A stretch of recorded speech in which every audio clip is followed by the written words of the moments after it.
Hey, well, happy Tuesday. That's Coach Doug Cook. I'm Bill Maharis. We're Press Box Overtime.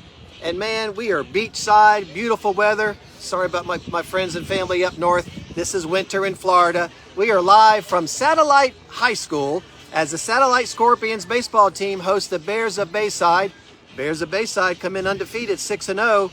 Satellite 4-3. Should be a good matchup. Coach, you spent a few years here at Satellite, if I remember correctly. 22 years here. It's great to be back here on the campus of Satellite High School. Just a beautiful campus. A lot of upgrades out here. This grass looks beautiful. Now, Coach is telling me it's the winter ryegrass, but it looks absolutely gorgeous. What a nice facility. Good to be out here. Yeah, it does. And you know what? We enjoy every place. I mean, last year we checked a couple boxes. We went to Titusville High School. We've been to Titusville for football, never been for baseball. Coach Hansen couldn't be a better host. We checked that box. We went to Mel High for the first time. Never been to Mel High for a sporting event. First, I think of anybody, I have to say, girls flag football. First time that's ever been on.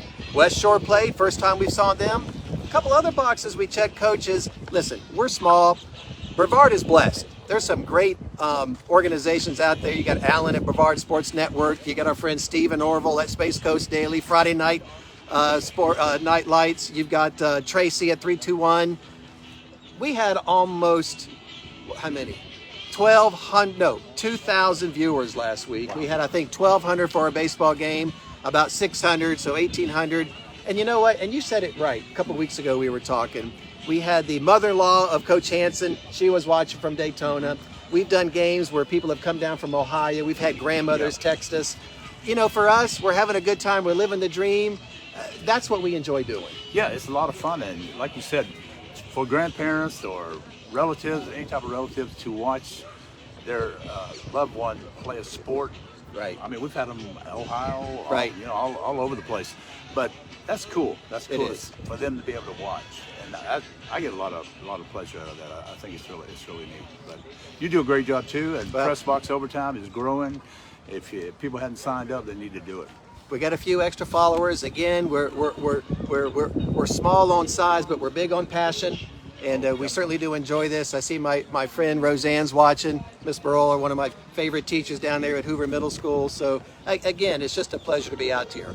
But let's talk a little bit about baseball. You know, and you and I, we've got a connection here. You had three children play here, correct? Three. All during the time that you worked here? Yes. All right. I had my daughter play here. Actually, she played with one of his daughters, Hallie, soccer. She went on to play soccer in college. Both played lacrosse.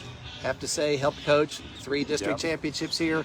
Dean over here at Dolores. So it's always been a special place. But again, everywhere we go, they treat us really good. But we've got the undefeated Bears sitting right here next to us at 6-0. Again, TJ Gowdy, one of just a couple. I think Greg Claiborne's the only other one at Rockledge. Can you imagine athletic director and a coach at the same time? Yeah, it's a tough job. I mean, Coach does it here. So does Coach at Rockledge. I know. It's a tough job. It is. You've got to make sure all that paperwork is done properly, or you're going to get fined, or the kid's ineligible, or whatever. It's a nerve-wracking thing to do. So to do both during the season is pretty difficult. And you know what I think that's a reflection of the administration. You know, and I know in the past when I've talked to some of the coaches, whether it was TJ or it might have been Coach McLean that was the AD and football coach at Merritt Island. You know, administrators work with them as far as they know during the season that they're coaching, probably not going to be doing a lot of duty. But then the next season, they're going to be doing a lot of duty. But it's good that they give them the flexibility to do both things that they love to do. And again, that's hats off to the administration here at Satellite and Rockledge, where those two ADs do coach. Let's talk a little bit about the teams. You know, looking at their stats today, Bayside comes in. They are 6A, District 8, 6-0. They are ranked 70th in the state of Florida, and actually number 7 in 5A. So, you know, I know the season is early, but you've coached a lot more than I have. Football coach over at my alma mater, Cocoa High School. Even though it's early, you've only played a couple games. I don't know if they've even got any games yet inside their district. But that's a good way to start. That starts building that confidence. They see real early what they can be and already are. Well, you know, Vince Lombardi, a great Green Bay Packer coach, once said, winning isn't everything, it's the only thing. Right, yeah. And you start the season out undefeated. Right. You know, it's a standard that you've set as coaches, as Right. players, and you want to win every game. Right. Yeah, I mean, in baseball, that's hard to do. It's hard Yeah, to do because right. you play so many games. You do, right. So, and if you can do that, man, you got some talent. And this team, just by looking at it, I'm seeing they got some good talent over there. Yeah, they got a good squad. They are coached by Coach Gary Perry. Not sure how many years he's been coached. Tried to do some research on Max Preps and couldn't find a lot of stuff. I did see he had a son, I believe, Andrew, that played in 2019. I believe another son, Chase, in 2022. He was a coach last year. You know, and talking about what they did last year, they were 10-14.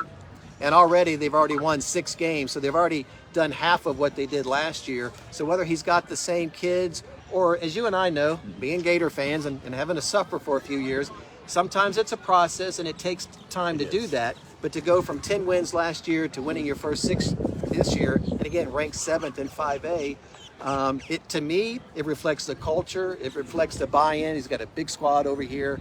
And hats off to Coach Perry. Oh, no doubt. It starts with the head coach. The head coach sets down the rules and the standards that he wants, and that's where it all starts. And the kids have to buy into it. Right. And obviously, these kids have bought into it. Now, when my son played here, we played down at Bayside. They gave us a good game. They always had some good talent. That's a big area down there to draw from. Down, you know, down in Palm Bay. So he's got it on the right track. Yeah, you know, and speaking of Palm Bay, can you imagine back in the day when there was just Palm Bay High School, and now you got Palm Bay, Bayside, and Heritage? I mean, the plethora, it's one of my favorite words, plethora, of the talent that's down there. If there was still just one high school down there, whatever you want to call it, I mean, they'd probably be ranked in every single sport, but they kind of feed off of each other. Well, that's the way it was when Palm Bay was the only high school. Yeah. They dominated in almost every sport. Now, Right. In football, we would trade off every year. You know, they'd win one, we'd win one. Right. But it's a great area down there, and a lot of great athletes come out of the Palm Bay area. Before we talk about the Scorps, again, a couple little things to talk about as far as Bayside, and this is interesting. Last year, they scored 119 runs. This year, in 6 games, they've scored 46. So in 6 games, they've almost reached the halfway point of what they scored last year, and that's just in 6 games. What's more impressive, though, in the 6 games they've played, they've only given up 4. They've had 3 shutouts, 2 where the other team scored 1 and 1 where they scored 2. So as we get into the game and start looking at their stats, I did not see a lot on the hitter, so I don't think all the 6 games have been in there. But they've got one pitcher that's 2-0, 1-0, 1-0. They've got a young man, number 7, Elvin Pascaul, 17 strikeouts. So again, just looking at last year to this year, and again, last year they gave up 104, only giving up 4. Sounds like he's kind of got it clicking on both sides of the plate, so to speak. He sure does. He's got some hitters and obviously got defense. As we know, I'm the type of coach, my philosophy is you win with defense. Right. You shut them out, you're going to tie. Yeah, right, You know what exactly, I mean? right. A great defense is going to win a lot of games for you. Right. So obviously the coach concentrates on defense, works on defense a lot, and he's got some great hitters too. So he's scoring and At the same time. got a great defense. We're just going to flip this around. Coach Gowdy and Coach Perry sitting there just going over. All right, so your son's played baseball, and see one of my papers flying out of there. But real quick, I'm going to go grab that. They already know what the rules are. Fill us in real quick while I go grab that paper that's blowing. What is it that they're actually talking about? Oh, at the plate, what they're talking about is the rules. Where's the out of bounds? Every field has a different configuration. Right. So they're talking. Well, if it hits this portion of the fence, it's out of bounds. If it goes behind into the dugout, it's out. The ball's dead. It's a dead ball. Right. Whatever. They're just discussing everything, all the unique things about this particular field. And they're talking about make sure that all your players have the right equipment on, et cetera, et cetera. So. You bring up a good point, and that's one thing. It still boggles my mind in the world of sports. There's probably something else out there, and I just can't think of it. But softball and baseball, what other sport does not have the same exact field wherever you go play? That's right. And even like in football, you got regular grass, you got artificial turf. But baseball, you got 400 feet, 350, Yeah. 325. Florida back in the day had a hill in the back of the left field. I remember back when I played I was at Rockledge High School. We played Merritt Island High School, and Merritt Island didn't have an outfield fence. Right. I see my son from overseas is watching, Tech Sergeant Ethan Maharis. We're going to go off right now because they're going to do the national anthem and introduce the players. So we'll let the announcer take over. Batting second and pitching, number 7, Elvin Pascaul. Batting third, playing shortstop, number 10, Alex. Batting fourth, playing first base, number 34, Ryan Raymond. Batting fifth, playing third base, number 99, Riley Raymond. Batting sixth, playing right field, number 1, Austin Still. Batting seventh, playing center field, number 23, Steven Soto. Batting eighth, playing left field, number 27, Wesley Holt. Batting ninth, the second baseman, number 12, Justin Perez. The non-starters for Bayside are number 6, Chase Nolas. Number 9, Ryan Holstein. Number 11, Jordan Pickwick. Number 16, Not sure if you could pick up the announcer, but he is announcing the visiting Bears of Bayside, as Coach Cook and I were talking, come into tonight's game at 6-0, undefeated, ranked 70th overall in the state of Florida, and 7th in Class 5A, like Coach and I were talking. Even though it's early, that's a very good confidence builder as you start the season undefeated. number 2, Get ready to introduce the Satellite Scorps. number 10, Parker Caps. Again, not sure if you could pick that up, but while the announcer is doing that before we get to the national anthem, a little bit about the Scorps tonight. They are actually ranked 129th in the state of Florida. Might sound low. I'm going to guess there's 600 or 700 teams, Coach, that play baseball. So if you're close to the top 100 in all classifications, I think that's pretty good. Yeah, that's really good. That is really good. They're actually ranked 15th in 4A. So we've got 2 teams here that are in the top 20. We've got Bayside that is number 7 in 5A, and we've got Satellite that's 15 in 4A. And I think that says a lot about Coach Gowdy and his team. They come in at 4-3, which on paper you might think, well, that doesn't look that good. But I'm sure Max Preps and the FHSA take into account who they played, et cetera, how many points they've scored or how many runs. So again, we've got 2 top 20 teams here playing tonight. Yeah, there's some great teams in Brevard County baseball for sure. So, you're gonna, if you can win every game, you've accomplished something. Yeah, I think that's why we like football so much, because with only 10, 12, 15 games, everyone really matters. In baseball, you're not going to win them all. Basketball, you're not going to win them all. Some might sometime, but for the most part. So again, even at 4-3, it's early. When I looked at Max Preps, one of the games that they lost by 1 to MCC 2-1, and a couple weeks later they beat them 7-5. So out of the 3 games they've lost, they've actually come back and beat the one team. They lost by 4 to Harmony and 6 to Rockledge, and again, Coach Claiborne's got another stout team over there. Time for the national anthem. Yeah, he's been there a while.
anthem.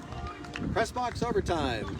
Coach Doug Cook, Bill Maharis coming to you live from Satellite High School as the 4-3 Satellite Scorps host the 6-0 undefeated Bears of Bayside. Talk a little bit about Satellite themselves. They've scored 40 runs, given up 30. Again, they've lost 3 games, but one game they only lost 2-1 to MCC, and about a week later came back and beat them 7-5, so they've avenged that one of those 3 losses. They've lost by 4 to Harmony and by 6 to Rockledge. Last year, kind of like Bayside, they only scored 112 runs. This year they've scored 40. So we got a special first pitch real quick. As custom, Barbara truly makes clients for life. She enjoys all that this beautiful county has to offer and is so very eager to share the beauty and magic of her community with others. Sting 'em, Scorps. Fire away when ready, Barbara. All right, first pitch by Barbara. She got the Scorps hat on. That's all right. It's over the plate. Hey, that works for me. I don't know about you, Coach. I think I'm in pretty good shape. I think I'd be nervous as heck if I had to throw I would be a too. pitch. I would probably have done the same thing. I might have been maybe better at bowling the first ball or whatever. You know, Bill, you were saying that you were talking about win-loss records and all this. Right. I remember back in '04, we also talked about Rockledge. What a good program they have. Right. My son Brian yeah. played it. Right. Played there. Yep. And you know that going in at the end of the season, they were less than They were like 500. 14 and 15. They were, yeah, right. And they ended up winning the state championship. What do they call that? Running the table? Yes. Now, I'm going to be honest with you, I Coach. just- I didn't know you at the time. Yeah, you I didn't was know at me. that game there at Rockledge where they played at that park. There must have been 1,000 people there. I took my dad. Yeah. Again, he worked at Cocoa High, and I'm a Cocoa High alumni. Cocoa, I think, was ranked #1 in the state. And I believe you all had beaten them for the district Yeah. championship. And this was like, I don't know, regional quarter, regional semi. And what a game that, I mean, people Oh, were it's in the just back. packed. And even though being an alum, glad to know at least if we got beat, it was by your son.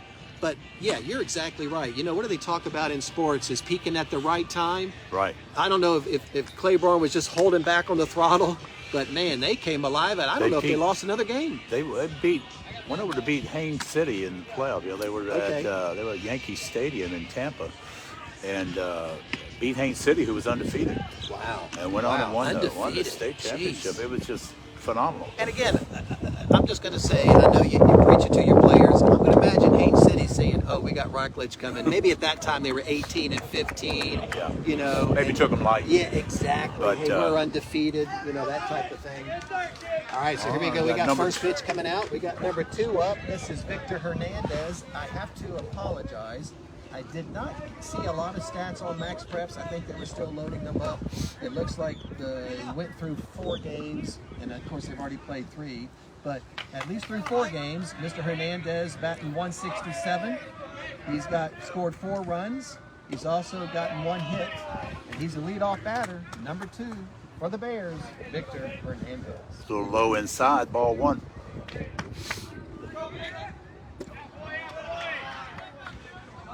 Two and 0.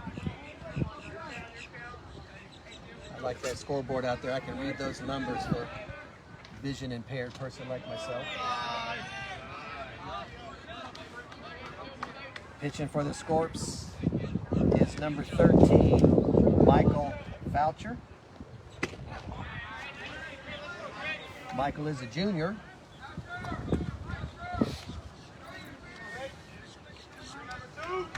Michael actually comes in 3 appearances. Nice little shot going out to got a bingle the first time up. You know, Coach, that's why you put those young men at the leadoff batter. You need them to get on anyway, and he didn't let Coach down. Yeah, he got a hold of that one. And unfortunately, the center fielder was sitting right there. Already we got a pinch runner going in. That looks like number 16, Sam Welt, going in to run for Victor Hernandez, who leads off with a single. Pitcher for tonight, again, is number 13 for Satellite, Michael Faucher.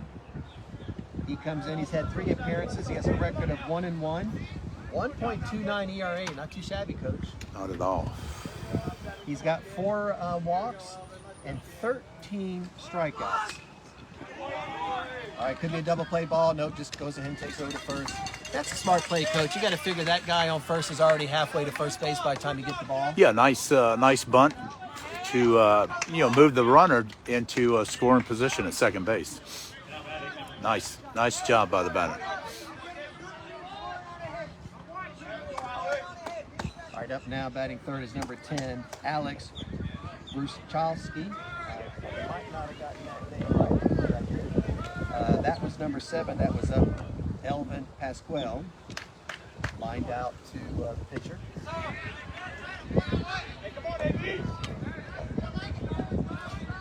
Runner goes over to second. We got 1 out. Again, top of the first, if you're just joining us, 1 out. Bears got a runner on second. Number 10 batting third, Alex Bruschowski up to bat.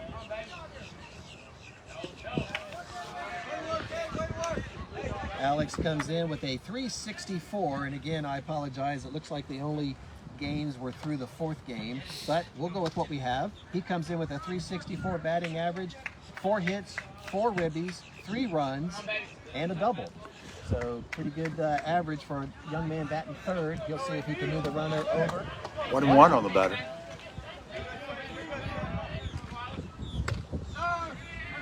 Dog strike again. Pitching for Satellite is Michael Faucher. He comes in with a 1.29 ERA, 1-1 record with 13 strikeouts. So he knows how to get them across the plate. Number 10 is up, Alex Bruschowski. Struck him out. Out on strikes. That's number 14 for Michael. I couldn't really tell what that pitch was, but it had a little movement on it. Yeah, it did. So it might have been like a slider, maybe. I forgot what game we were doing. It might have been up in Astronaut. We were behind the plate. It was kind of cool to see how that ball moved versus from the side. Over here to the satellite page with the picture and start marking down his strikeouts. Ball 1 on the batter. We got 2 outs, top of the first. Runner on second for the Bears. Leadoff batter, Victor Hernandez, got a single. He was moved over by Elvin Pascaul, who grounded out to the pitcher. Now we got the cleanup batter up. That lefty. What do you think, Coach? A little low? A little low. 0-2.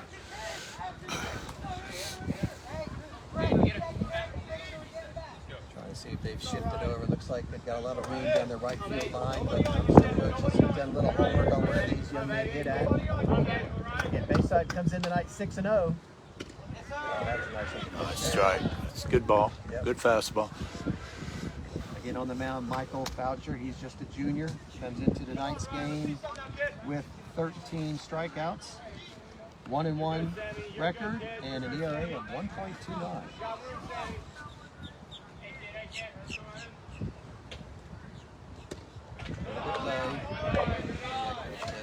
3-1 on the batter. 1 strike. So, do you throw one down the pipe in this kind of a count, or do you just throw it close to where you hope he swings? Yeah, you got to give him a strike. You don't want to walk him for sure.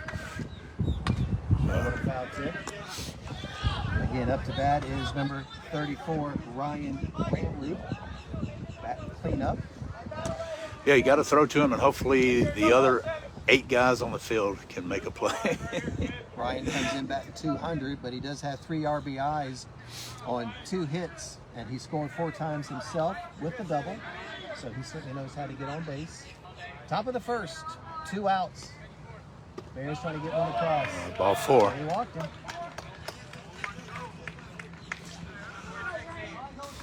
Brings up 99. All right, I don't have a 99, but I'll make a note of it just so we can see what he does during the day. First name was Riley. Riley's what we said. I didn't hear the last name, but Okay, so that's his brother, Riley Lamley, at 5th, number 99. He's also a lefty, following his brother. I'm assuming I'm assuming they're brothers, Ryan and Riley. Well, that's Ryan cool. batted 4th, got a walk. His brother's right behind him. Again, runners on first and second, top of the first, 2 outs. Undefeated Bears visiting Satellite, trying to get a couple runs on the board, or at least one. but they got 2 outs. Pitcher for Satellite, Michael Faucher has already got his 14th strikeout of the year earlier this inning, trying to shut the Bears down. And I'm guessing, Coach, it'd be a night, this little play right here. The Bears would love to get a run on in the first inning, and Satellite would love to keep them off. Yeah, they're doing really well so far.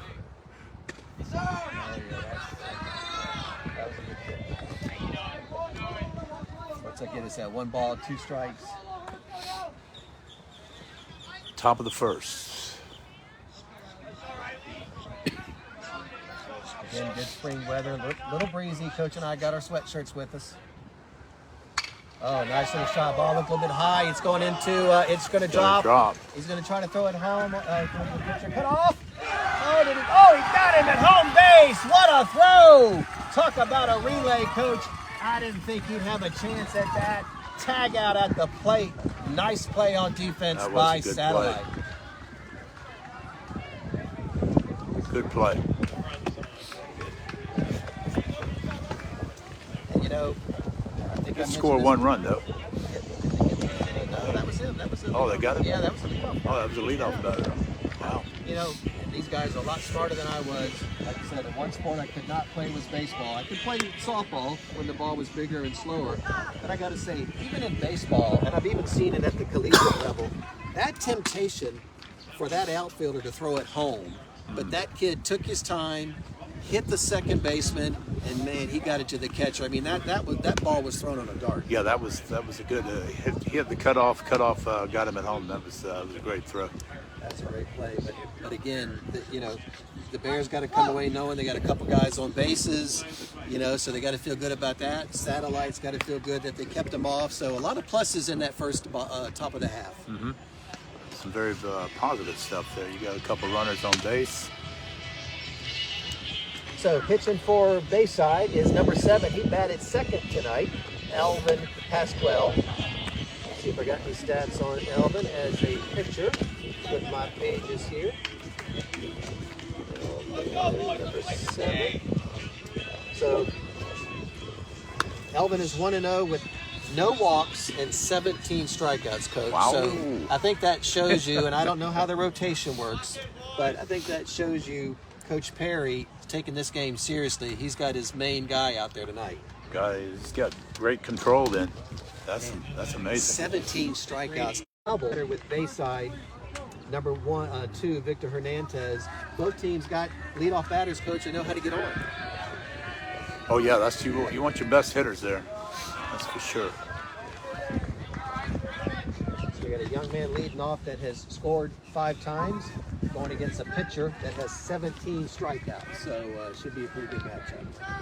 Ball a little bit high. We saw that, and you tell me from your experience, sometimes those high balls, they're tough to stay off of. Oh yeah.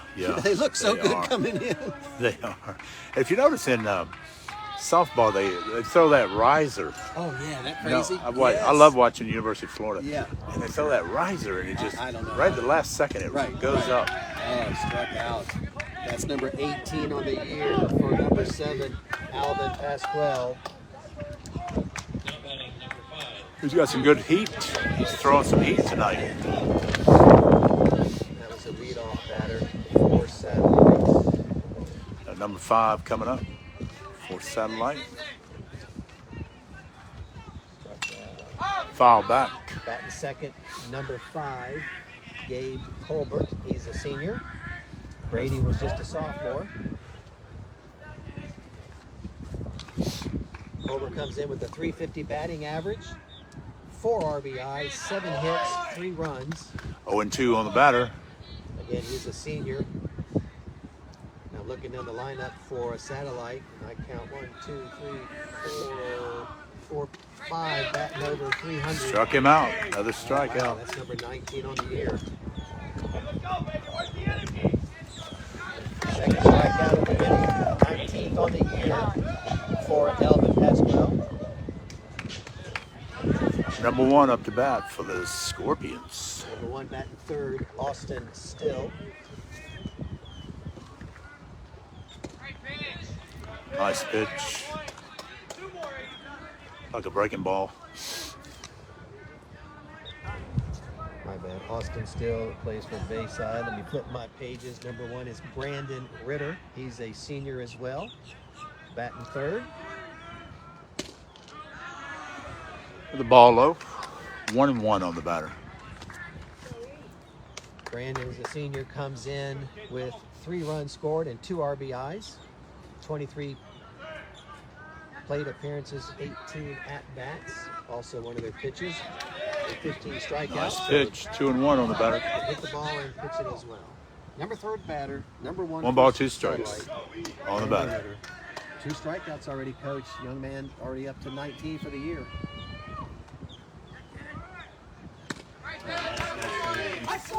Wow, look out the side. He's throwing That's pretty 3 up, impressive. 3 down. He's throwing some heat. Wow. Again, if you're just joining us, that's Elvin Pascaul. He's the second in the lineup, so you know he can hit the ball. Comes in with no walks and 17 strikeouts. And to start the game for the 6-0 Bears, strikes out the side, now has 20 for the year. Pretty impressive. Sure, he's got some schools looking at him. Oh my. What grade is he in? You know, I don't have the grades, unfortunately, on this, so let's see if I can do any research, but did not have it. I don't think on... Maybe a senior. Yeah, I don't see it. He's certainly got some good pitches there. Well, like I say, so he notched 3 strikeouts. That gives him 20 for the year. Young man that is pitching for Satellite, number 13, Michael Faucher. He came in with, I believe, yes, and he had 1. So he got 1 strikeout, and the Bayside, of course, struck out the side. I don't know how often you see that, Coach, but that's pretty impressive when you strike out the side, especially the 3 leading batters. Yeah. Yeah, well, you got a special kid there that can pitch for sure when he can do that. I mean, he's throwing some heat also. I don't know how fast it is, but it's pretty doggone fast. You know, one thing we were talking about as I came up tonight, I ran into Coach Doug Butler, not just one of the best track and cross-country coaches in the Bard or the state, but in the nation. And we were just talking about, you know, what a night it is out here March the 4th. We got baseball, we got girls tennis over there, we got girls volleyball playing, we got track practicing, we got girls lacrosse practicing.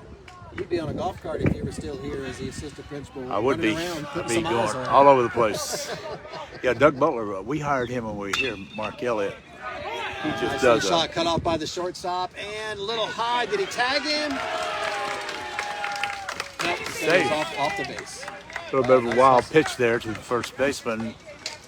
That was number 1, Austin Still. Certainly called last inning. I think this is Doug Butler's last year of coaching, though. You know, you had mentioned that to me before. I wasn't actually sure. He has done a phenomenal job. I think he's got 23 state championships in track. Right, between here and Holy Trinity. All right, that was Austin Still. He got a single. That was a 6 batter. Number 7 up is number 23, Steven Soto, batting 7th for the undefeated Bears. Got a runner on first. No outs.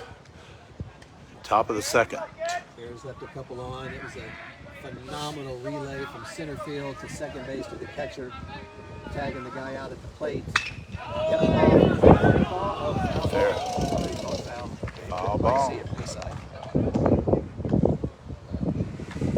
You know, also talk about Coach Butler. You know, he revamped. I think they had a team before, but hadn't had it for years. And Jeff Carr, the athletic director, great guy over at Eastern Florida, got Doug to come over. And I think in the first year, the cross-country team was ranked in the top 10 or 20 of the nation. The guy's amazing. I don't think he sleeps. I know that. I don't know. Coaches here, teaches here. Yeah, exactly. All right, batting 7th for the Bears. Number 23, Steven Soto. Top of the second, 0-0, 2 balls, 1 strike. He was also teaching online for Eastern Florida psychology. So I don't know when he sleeps. Yeah, good guy. Nice little shot right to second base. Could be a double play. Throw to the shortstop. Yeah, double play ball. Nice play by the Scorps. That Steven Soto up. Now batting 8. Now batting number 27. The ball was hit This is number 27, Wesley Wolf. sharply to shortstop. Made a great play. Wesley comes in actually batting 500, at least through 3 games. Again, I don't have all the stats from Max Preps. Looks like they were only loaded through about 3 or 4 games. But at least through 3 games, he's gotten 1 ribby, 2 hits, scored 2 runs on 4 at-bats. So he's 4 for 8. Nice little shot up to right field. Looks like the right field is under him. And just like that, not quite 3 up, 3 down, because the first person up got a single, Austin Still. Next one up got a double play and a fly out. Middle of the second inning, it's still 0-0. Undefeated Bears 6-0, visiting the 4-3 Scorps. Yeah, we got a good ball game here We so sure far. do, Coach. I mean, we've seen some No good score. pitching. The pitcher going out there, number 7 for Bayside, Elvin Pascaul, struck out the side. Pitcher for Satellite's already gotten 1 strikeout on his own. Some really good defensive plays for Satellite. Can't really say that about Bayside because the ball's never left never left the plate because the pitcher struck out the side. But yeah, I'm like you, Coach. After 1.5 innings, we've seen some good play. Yeah, absolutely. It's going to be a good ball game.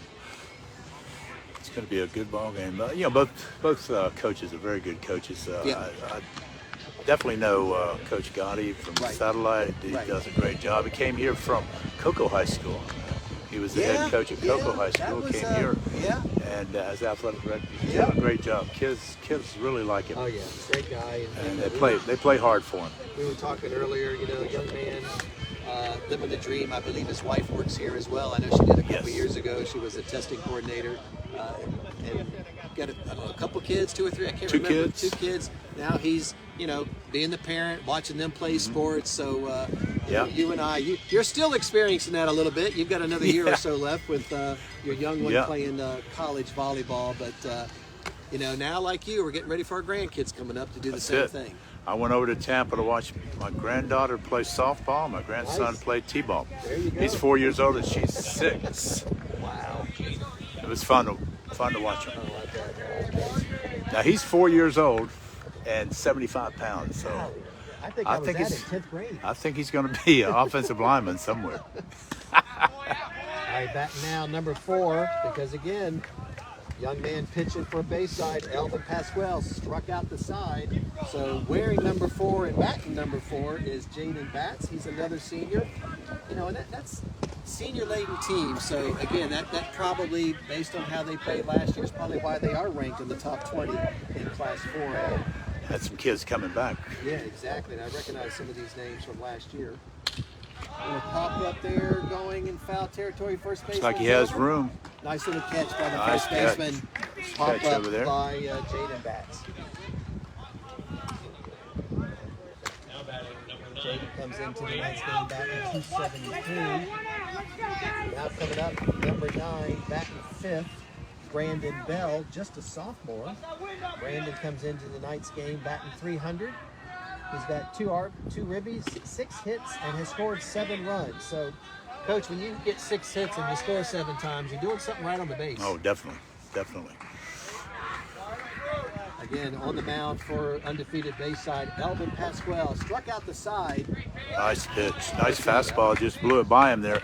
This kid's got some talent. He does, like you said. 1-1 on the batter. I think we need to deep into the press box overtime fund and get us a radar gun. 2 balls, 1 strike on the batter. Get back to 5th for Satellite. Brandon. 1 out, bottom of the 2nd, no score. 2-2 on the batter. 2 strikes, 2 balls. Throwing some heat out there. Yeah, he sure is, you know, and I don't know, and again, it's funny when you see these young men out on the field and then they walk past you and you realize how big they are. He looks like he's got some length on him. I mean, I'm watching his strides, you know, almost to the grass. I lost it there. Got a Hit little the weight batter. on him. Hit by pitch, number 9, Brandon Bell, just a sophomore. on first base. Yeah, looking at these Bayside Bears, I'm sure a few of these boys are playing football as well. I'm thinking so. They've got, we got some height out there. Like I say, young number 7, Mr. Pascaul. By the time he takes that stride, he's almost on the grass. So again, he's letting that ball go a couple yards from the top of the mound to the plate. Number 19 up the bat, 1 strike on him. Number 19, I remember calling his name last year, Asher Allen. He's a senior.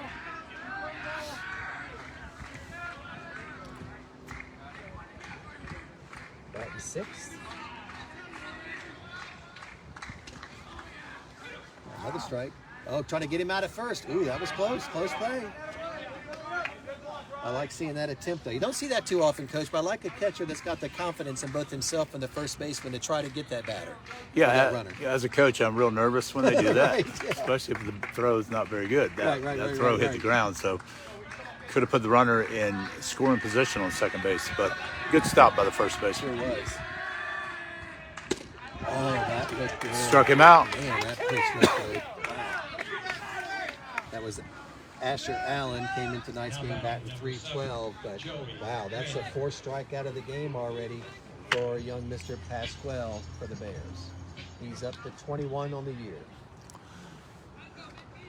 Number 7 up to bat. Number 7 up to bat, batting 7th, senior Joey Randell. Joey comes in with a stout .353 batting average. He's got 6 ribbies on 6 hits and has scored 3 times. So again, I'm seeing a lot of productivity, Coach, on these kids with the hits that they make, getting on base and scoring. And as a coach, they're being very fruitful, if that's the right term. I like it. That runner's going. Oh, nice curve, running down at first, slides in, he's safe.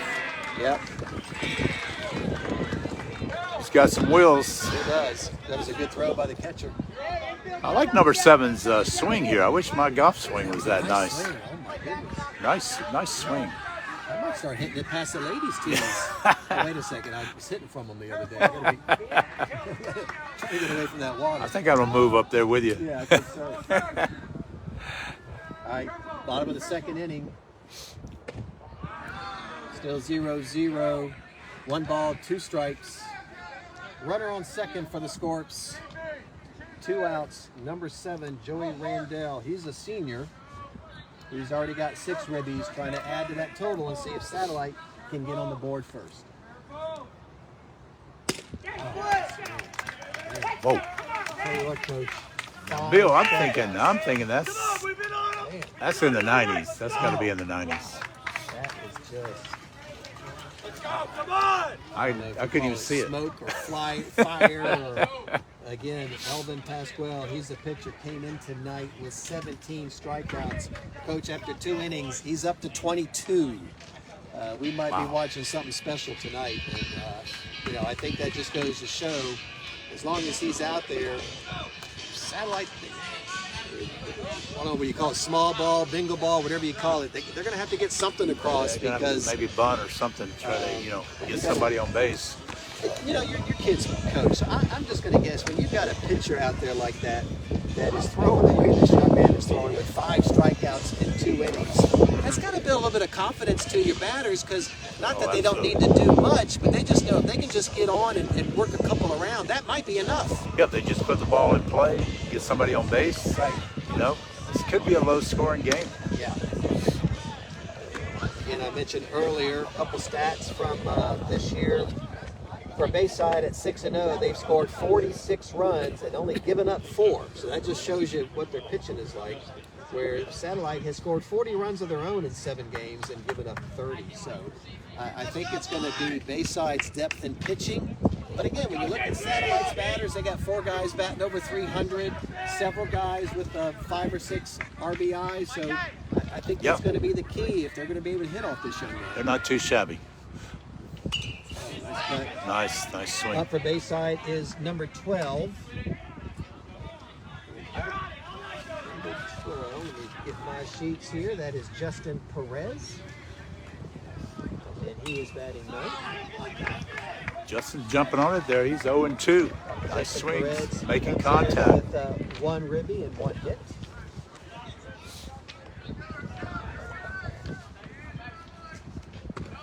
Top of the third, Outside. if you're just joining us out here in beautiful, windy Satellite Beach as the Scorpions at 4-3 in varsity baseball host the undefeated 6-0 Bears of Bayside. Oh, he stayed off of it. 2-2 on the batter. You know, we play golf at, as you played many times with us at Patrick, and that wind just kicks Oh up man, out there. I tell you, I mean, you gotta Every day. be expecting that over here. Foul back. And I'm like you, Coach. I don't care if it's the middle of the summer, whenever we play golf over here at Patrick, Space Force, whatever we're calling Space it now. Force Base. I always bring a jacket. Yeah, you got You to. I just keep one in never- my You bag. never know. Get that breeze coming. Old people got to stay I'm warm. guessing. Uh-oh. Oh, hit by pitch. Is he okay? He's going to be all I right. tell you, man, hustling out to the base. Little stinger there. All right, so both pitchers have notched a hit by pitch, and pitcher here for Satellite. Had a nice duel going there. I hate Man, to see I them think hit so. him with a pitch. Michael Faucher pitching for Satellite. He's a junior. He's got one strikeout and a hit by pitch. His counterpart for Bayside, Elvin Pascaul, also hit a pitcher. Hit a Nice batter, curveball. but he's got 5 strikeouts already. Nice curveball. Good breaking ball. 0-1 on the batter. All right, we're back around to the top of the format. This is Victor Hernandez. He singled the first time up and then had a pitch runner go in. Looking to add to his total. He only had one hit on the year coming in, so he's already doubled his hitting productivity. Scored 4 times. So again, Coach, we keep talking about these kids getting on base. And for the most part, not tonight yet, they know how to score once they get on. Sure do. Oh, nice cut. 1 ball and 2 strikes on the batter. Again, pitching for Satellite. That is number 13, Michael Faucher. Michael comes in himself with a 1.29 ERA, 13 strikeouts, now 14. So 2 pretty good pitchers in the last. All right, adds another Batter strikeout. out. He's up to 15. He went down swinging, though. I like that. Man. Don't stand there watching it. Yeah, that's a little tough. Swing that bat. I like it. 5 strikeouts for the Bayside pitcher, 2 strikeouts already for the Satellite pitcher. You're right, Coach. This might be one of the first one scores wins kind of games. Could be. It's a duel so far. It's a defensive battle so far. So, oh, that's a nice In a ball. shot. Oh, almost. Safe at second. That was Elvin Pascaul, the pitcher. Nice play by number 4, first baseman. Yeah. You Nice don't see that too play. often. First baseman and then throw to second. Nice arm. I like that. I like it. Elvin Pascaul is starting pitcher. He's grounded out both times up, but both times he's hit the ball solid, and he did move the runner over to second base. So he did what he needed to do. Alex Wachowski, he struck out the first time up. So we've got 2 outs and a runner in scoring position. Number 12 on second base. And the Bears, like we were talking about, the way that young man is pitching, they could just get 1, maybe 2 across. That might be all they need. Timeout. Satellite. I don't know if you got Coach Gowdy's number. We can turn that fan down a little bit. It's a little windy over here on the third base line. That's why I always wear long pants. I've got at least 2 jackets and a couple blankets in the car. You never know. Weather on Beachside's a little different than the mainland. With that breeze, a little storm, I think, coming in tomorrow. So this might be the start of it. All right, the count is 1 ball, no strikes, 2 outs, top of the third. Oh, nice little nice swing. hit. It's out there to center field, backing up, no, coming back. And that's the 3rd out of the inning. It's hard to get a ball over that fence with that wind coming in off the ocean there. So that wind held that ball up. Yeah, and I'm trying to figure out, I think even for a right-handed hitter, left field, I think it's going to blow foul. I don't know if that wind's really going to help the hitters tonight. No, it's not.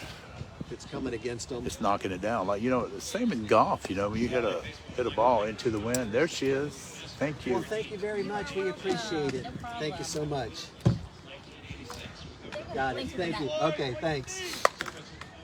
I don't know if it was the color of our eyes or if they saw our knees, but we're very thankful to Coach Gowdy and the volunteers of the concession stand as they brought us over, as Grandma in Beverly Hills would say, brought us over some vittles. So we got hamburger and some fries and soda. So we certainly do appreciate that. And Best burgers in Brevard, right? I'm telling you, you probably had a few in your 22 years doing supervision, Coach. I sure have. 22 years, Satellite High School. So I just want to let the viewers that are watching or that happen to watch this later on, we'll post this on our YouTube channel, if not tonight, in the morning. If there's a couple seconds of silence, we just don't want to talk with our mouths full. Right. We got a nice looking burgers and some fries there. And again, thank you, Coach Gowdy, and the many. And Coach, that's one thing we don't talk a lot about, the volunteers that it takes. We got volunteers at the concession stand. We got people taking tickets. We got, sometimes we got volunteer assistant coaches that don't get a supplement. I mean, they're the backbone of athletics. They are. The gentleman cooking these burgers have been here probably 25 years. I know you had said that. I think last time we were here, you mentioned him. That's why I said it's the best burgers in Brevard. He's on your Christmas card list, isn't he? Yes, he is. All right, let's see. We got number 6 for Satellite, Lucas Roby. He's also a senior. 0-2 on the batter. I believe he bats 8th. Looking at his stats, number 6, he's a senior, comes in batting .333 with 2 ribbies, 4 hits, 2 runs, and 1 double on 12 at-bats. Goes down swinging. That's number 6 tonight for Pascaul. I'm glad I brought an extra pen. I already had an ink, put all these little notations down for strikeouts. Young man pitching for Bayside, Elvin Pascaul, came in with 17 strikeouts. And in the bottom of the third, he's already notched his 6th of the night. Very impressive. And even though he's grounded out both times up, he's hit the ball solid, moved runners over. He's doing it behind the plate and on the mound. Foul back over the fence. All right, number 3 up. I believe this is batter number 9, MJ Valdez. He's also a senior. We talked about that a lot, Coach. A lot of seniors on this team. That's got to be good. I mean, it's bad in a way, but it's good that he's got a lot of leadership. We called these same names last year, and I'm sure that's going to help him through district play. Oh, absolutely. You always, hopefully when you got a senior laden team, you got some talent there, some experience. Hit the right field. Is that going to drop? Oh, nice catch out in right field. Wow, what a catch. Or, wait, did they call it catch? Yeah, okay. Yeah. Yeah, you got it. Yeah. That was a diving catch by the right fielder. Nice little play by the right fielder. Coach, I used to be able to do that. not if I did it today, you'd have to come pick me up. Going down is easy. Getting back up is not. Well, I hope his mama's going to buy him ice cream for that. That was a great catch. All right, here's a leadoff batter as we bat around for the second time for the Scorps. Brady Roberts struck out his first time up. Foul back. 0-1 on the batter. He's a sophomore, batting .240. Comes in with 6 hits, 1 ribby, and 2 doubles. Second time up tonight, number 11, Brady Roberts. Ball. 1-1 on the batter.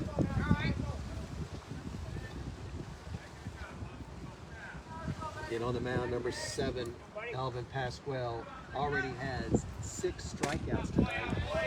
That Nice pitch right fastball. there, you're right. I wish I knew the speed of that. That's a nice gotta be fastball. up there. I mean, I'm just glad I'm not over here and not trying to hit. Yeah, no kidding. I'd be standing there. Is he going to pitch it or it's already behind me? Oh, my goodness. Oh, nice shot. And that's right to the center fielder. Nice defensive play by the Bears. Even though the ball has not been hit much, that outfield is out there waiting for it. And at the middle of the 3, We're into 3. It's still 0-0. Nice play by the outfielder. That's number 23 for Bayside, playing center field, Steven Soto. 2 nice plays by the outfielders, Coach. Oh, absolutely. With this wind, I don't know, you got some of those lights in front of you. It might look easy from where we're standing, but I've played outfield for many years. It's not easy at all. Yeah, they always stuck me in right field. So I hear your pain. And you know what? Right field sometimes is even tougher than left field because you get some of those right field, those righties that hit over there. It's got a little bit of a twist to it. Right. Where if you're playing left field, right-hander, it's going to be pretty much right at you. So, and center field, I mean, that's the guy that's got the wheels because you're covering some acreage out there. Well, you got to have a good arm in right field because you got to throw it to third base sometimes. Yes. So that's a long way off. Man, I always had a good arm. I did not. I'm going to have to say I had a good glove. If that ended the play, I would have been an All-American. But unfortunately, I had to throw it in. Sometimes, you know, I'm not going to say the cutoff man had to come way out, but sometimes I just handed it to him. So, no, didn't have a big arm back in the day, but had a pretty good glove, I'll have to say, for a young fella at 6 You got a big heart. 145. You got a big heart. That's it. Big Big heart. That's it. I was good in the dugout, Coach. I was a good motivator, and you know, we talked a little bit about this earlier. We were privileged last week to be up at Titusville High. First time we've done a baseball game up there with Coach Hansen, and again got 1,200 views, which is just amazing. And like we talked about, even if only 10 people watched, if it's 10 people that got to see their kid or their grandkid or whatever, and then we did the first ever in-county flag football, and we're going to do another one this Friday. We're going to be at West Shore as they host John Carroll. So spring is just, I know we love football, exciting. but spring is exciting. I tell you, that flag football was exciting. Oh my goodness. I enjoyed that. I was so impressed by the play of those young people, those young ladies. I mean, don't get me wrong, it's not that I wasn't expecting good play. We saw some phenomenal play. We saw a quarterback throwing it 40 yards. We saw a young lady playing defensive lineman that almost got the handoff every time. Nose guard, yeah. We saw the first ever pick 6 in Brevard County history. Just amazing. You know, part of it also, Billy, is file back 1 and 2 on the better. Another thing about it, Billy, you got a daughter that was a good athlete, played lacrosse and soccer. I've got 2 daughters that play sports, Right. And just by flag football coming in here, it's another opportunity for girls. Yes. And you know, we as dads, we think that's cool. They have another opportunity to play another sport. Right. So I think that's cool. I agree with you, Coach. That was number 34, Ryan Ramford, struck out. So I gotta look at my tally here because young man from Satellite, starting pitcher number 13, Michael Faucher, he's already up to 3 strikeouts himself. So we've got 3 strikeouts for the Satellite pitcher and 6 for the Bayside pitcher. I'm like you, Coach. You know, I'm trying to think of what time my show starts in case we go into extra innings. Was it DVR? I haven't used that. Is that what they call it? I don't know. I might have to use that tonight. I'm more of a YouTuber. I watch a lot of YouTube. Okay. I try to learn stuff. This is Ryan's brother, YouTube. Riley Ram Root. He singled his first time up, left-handed hitter. Strike in there. Ram Root comes in with a 200 batting average, but he's got 3 ribbies, 2 hits, and he scored 1 time. So again, knows how to get on base. 2 and 2 on the bat. Again, no score. Top of the 4th out here in breezy Satellite. This game is moving right along. It sure is. Well, you know, not a lot of. Oh, nice little shot right down the middle, right up in the center field. That's a single by number 99 tonight. He is Right 2 up the for middle. 2 with 2 singles, so he might have come into the game with a 200 batting average, but he's just up that a couple there, Coach. Yeah. That's a nice hit right up the Sure middle. was. He's right up there, back by the pitcher, right between second base and shortstop. That's where you want it, right there.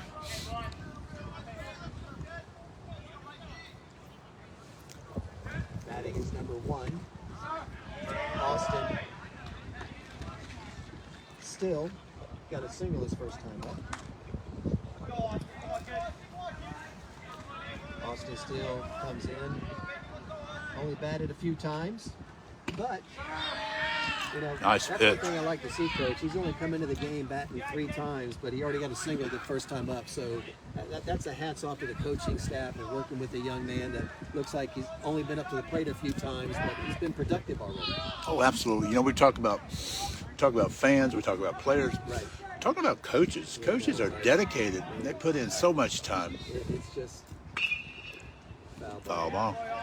You coached a lot more than I did. I was very blessed to be one of the assistant coaches here at Satellite for girls lacrosse when it first started. And actually, thanks to your daughter and mine and many, many others.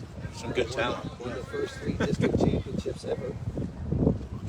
Oh, nice little shot to right field. Let's see if they're gonna know. They're gonna keep him up at second base. All right, cut it off. There you go. Nice play. Nice couple of hits.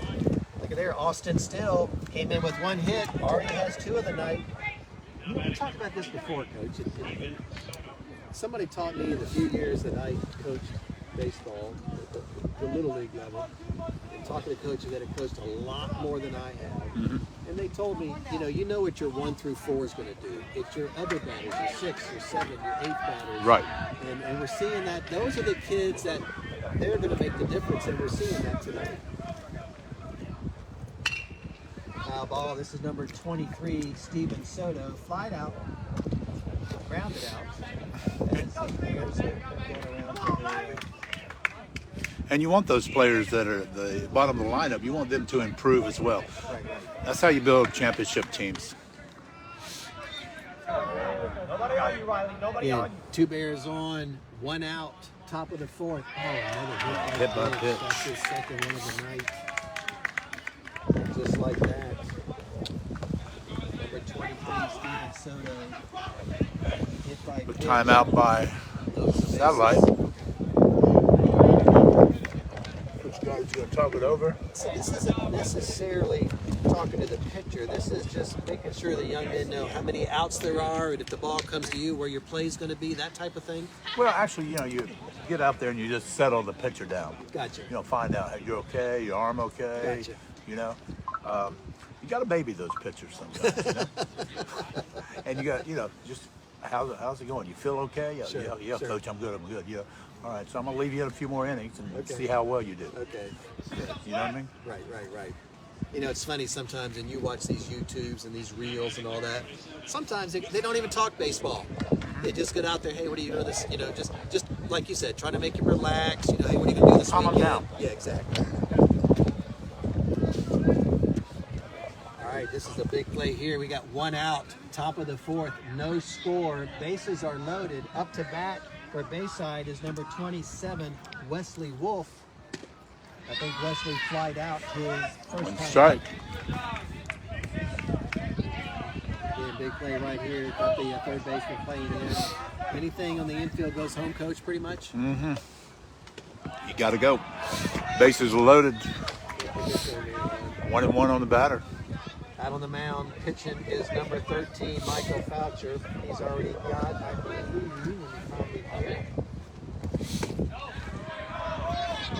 he's already got 3 strikeouts tonight, but he's also got 2 hit by pitch.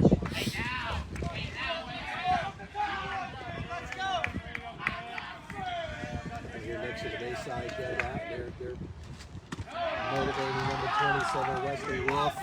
3-1, Coach. No place to put him. I'm 3-1. guessing if I'm the batter, it's got to be coming down the pike.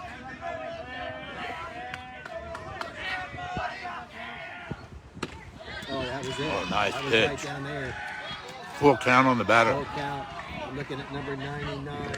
That is Riley Reiter standing on third base, taking a big lead because he knows nobody's going to try to throw him off. I'm thinking it's going to be, look how far off he is. Oh, struck nice. him out. Struck What a him out. play by number 13, Michael Faucher. Coach, if you're going to dial up a strikeout, how about doing it with bases loaded? That's the way to do it. My goodness. Wow. 4 strikeouts for Faucher, 6 for the starting Bayside. We've seen 10 strikeouts, and we're just in the top of the 4th. All right, bases are still loaded, 2 outs. Number 12 is up. This is Justin Perez. He was hit by pitch the first time. I see Doug Butler's online here. He said, we can hear that old guy, but not you so much. I'm not sure which old guy he's referring to. Well, it's case I'm not the old guy, I'll put this in the closer to me. I guess we should use our dean voice. What do you think, Coach? That what when the kids are running down the hall? We'll keep monitoring Coach Butler and do the audio checks and hopefully making sure we're using our outside voices and not our inside voices. Again, top of the 4th inning, 2 outs, 1 ball, 1 strike, bases loaded for the undefeated 6-0 Bears of Bayside. Pitcher is Mr. Faucher. Just got a strikeout, trying to duplicate that, get out of the inning. Another strike. Up to bat is number 12, Justin Perez. Again, he was hit by pitch his first time.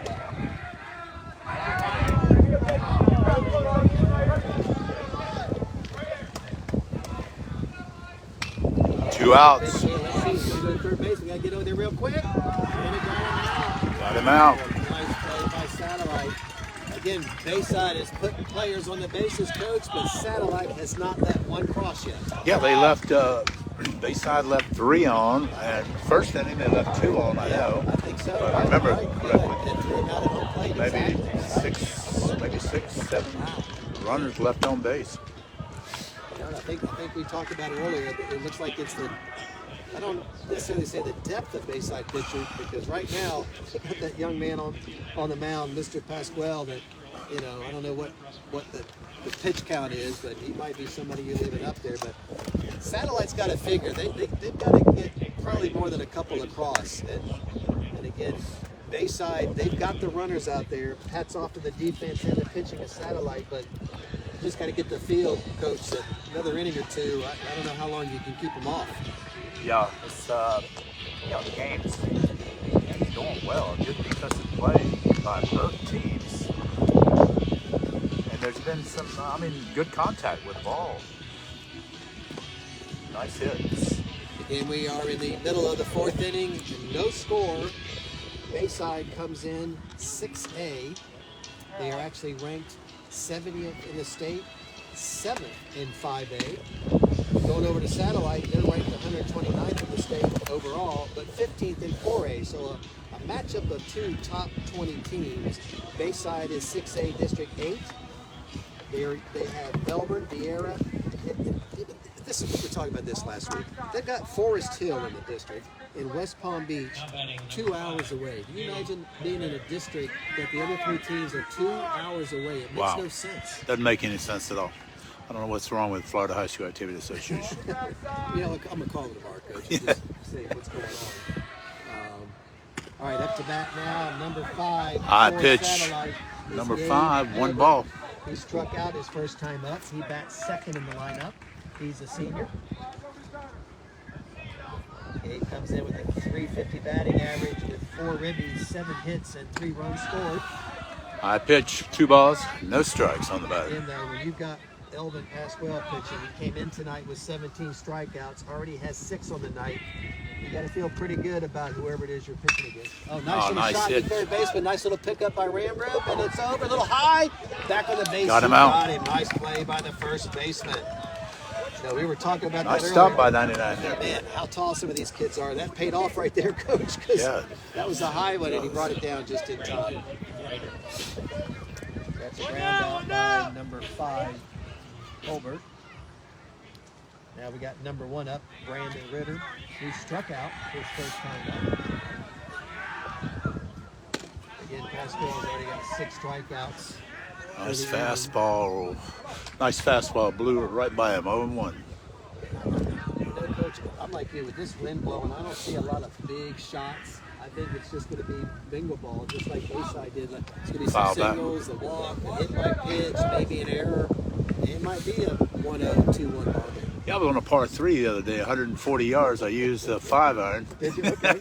Yeah, right, exactly. And it was short. Foul ball. Pitcher's coming in. No, catcher's calling him off. Pitcher called him off. Oh, great catch by the pitcher. Nice communication.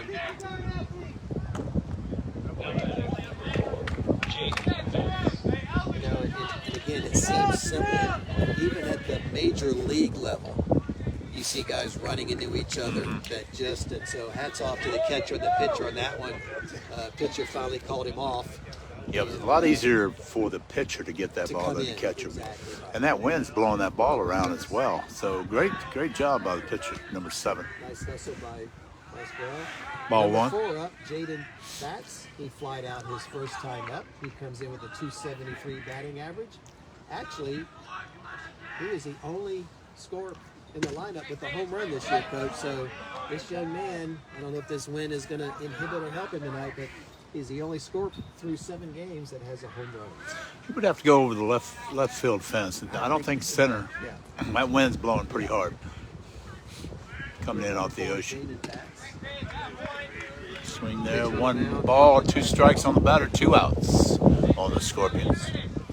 Another beautiful evening. A little breezy, but when it gets summertime, that's why you're glad you live beachside, Coach. Exactly. Boy, it's summer. Nice. His 7th of the night, his 24th of the season. We are watching a clinic by Mr. Elvin Pascaul. 7 strikeouts through 4 innings. Let's go, bring it in. All right, through 4, 0-0. Yeah, it seems that both pitchers are getting better as the game progresses. Yeah, You know, they're loosening up. You know, they're getting accustomed to the game. Right. Doing a great job so far. I agree with you. Pitching for Satellite, number 13, Michael Faucher. He's got 4 strikeouts in his own. Has hit a couple pitchers, but it hasn't hurdled because, again, no runs scored. You know, through 4 innings, I think Bayside has probably got a few more base runners than Satellite. So, again, like you said, Coach, I think it's just going to depend on how long can Satellite keep Bayside from putting a run across, because they had 2 the first inning, got it tagged out at the plate, 3 the last inning. They're getting the runners on, and you just feel like at some point in time it's going to happen. Yeah, I think so. I think the Bears have at least 7 runners on base. Right. Left on base. But, you know, there again, this wind is certainly, you know, making a difference in the game. And Satellite pitcher's doing a great job as well. It's been a while, Coach, since my hair has actually blown in the wind, and you know, it's, I forgot what that felt like, but even with my hat on. Yeah, I don't remember those days. All right, we got number 2 up. Victor Hernandez singled and struck out. This is his 3rd time up tonight.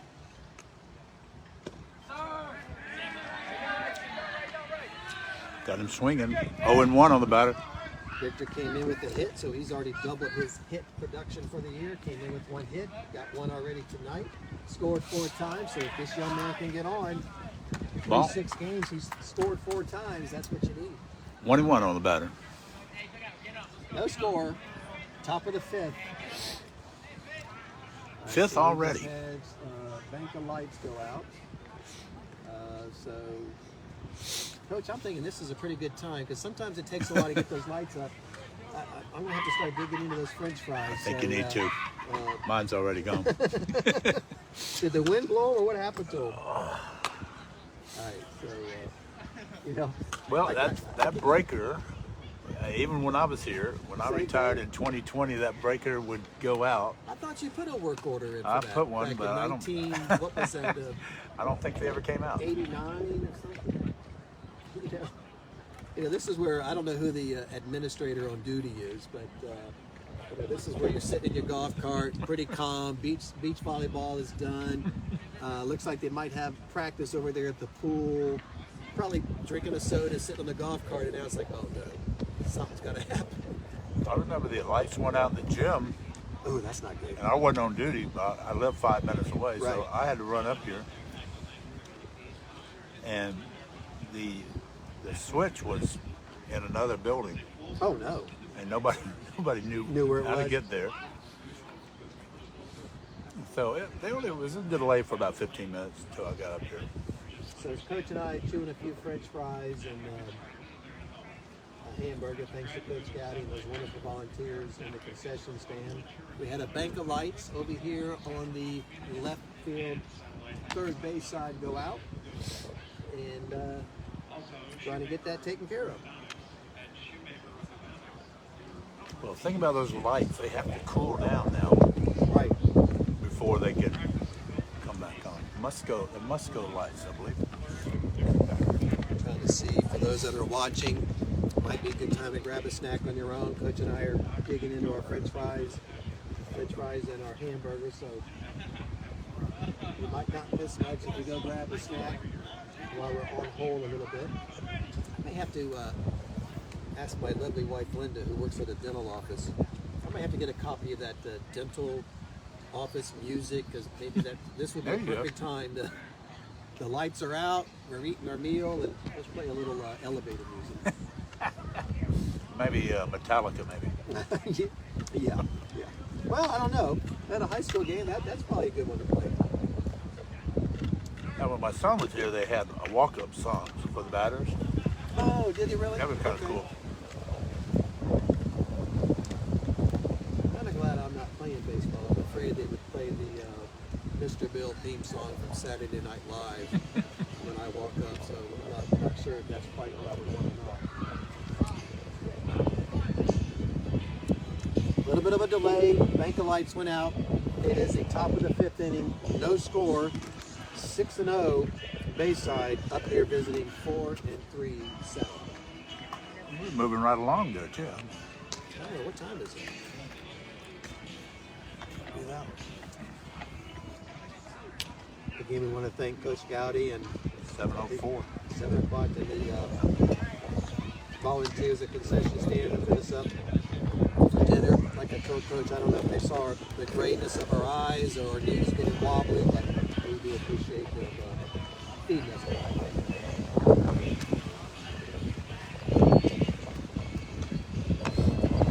So as a programming note, I'm not sure at what time, but this Thursday, my friend Mark Moses of the 3 to 6 radio show, Monday through Friday, is going to have me on. We're going to talk a little bit about high school sports. We're going to talk about some of the baseball and softball teams to watch here in Brevard. Talk a little bit, Coach, about flag football and West Shore and Melbourne blazing the trail. And we've got a couple of high jumpers. I think one from Rockledge. I don't have the information in front of me, but I'll certainly bring it up on Thursday. He's cleared 7 foot 1 inch. Wow. And then a young man down at Bayside, I think he cleared like 7.5. Just phenomenal. Wow. You were talking earlier about scholarship opportunities. I'm thinking anybody that jumps 7 foot, what do you want to study, kid? Because you can name your school, but and you said it earlier, a lot of great athletes come out of Brevard County. Well, look at the athletes that have come out of Rockledge and Cocoa that are playing in pro football. Right. We had, 2 in the Super Bowl, right? Yeah. Playing, one on each team. Yeah, playing against each other. We sure did. Juwan Taylor, Mr. Gardner Johnson. Juwan Taylor, he won his Super Bowl ring last year with the Chiefs. And Mr. Gardner Johnson won it this year with Philly. I coached Juwan Taylor's dad. Oh, did you really? Yeah, Robert Taylor. We're going to give a shout out to, again, athletic director and baseball coach here, TJ Gowdy, always a gracious host. We appreciate kind of coming back home, Coach, and then hats off and recognize their principal, Miss Cody Lundy. And on the Bayside side, a friend of mine, we worked together at Eagle Middle School. She's now the principal at Bayside, Miss Holly Zander. Athletic director, Brandon Sherrill. And of course, their head baseball coach, Gary Perry. You know, one thing, Coach, and again, you brought it up and you were 100% correct, talking about the coaches and what they do for our kids, etc. You know, our good friend, now retired, athletic director from Astronaut. A couple years ago when I was the county athletic director, she couldn't get a girls soccer coach, so what does she do? She goes out and coaches the team, and we've got that same thing happening now where the athletic director of Bayside, my friend Brandon Sherrill, he stepped up and he's now coaching softball. So again, we talk about TJ Gowdy and Greg Claiborne, who wear 2 hats as coaches and athletic directors. And here's an athletic director at Bayside, probably didn't have any premonition at all, going to coach this year. And he did coach baseball in the past. I believe he's also coached golf. And instead of letting those young ladies not have a season, again, he just added that to his plate. So we certainly want to recognize Brandon Cheryl, athletic director and softball coach, just like you said, Coach, for stepping up and just doing what's best for the kids. Yeah, that's great. Great. That's a great story. It's not easy to find coaches. It's tough. It's time consuming. You know, I yeah. had an opportunity a couple of years ago to do a little coaching, and as much as I would have loved to, something about that retirement life, you just don't have 4 afternoons a week for 3 months, and as much as I would have liked to have done it, it's tough. Yeah, I'm trying to get to the senior league in golf, so I'm tied up. Listen, how about that young man? I did not watch that golf tournament this weekend down in West Palm Beach. I forgot what it's called now because they have a different sponsor. Mm-hmm.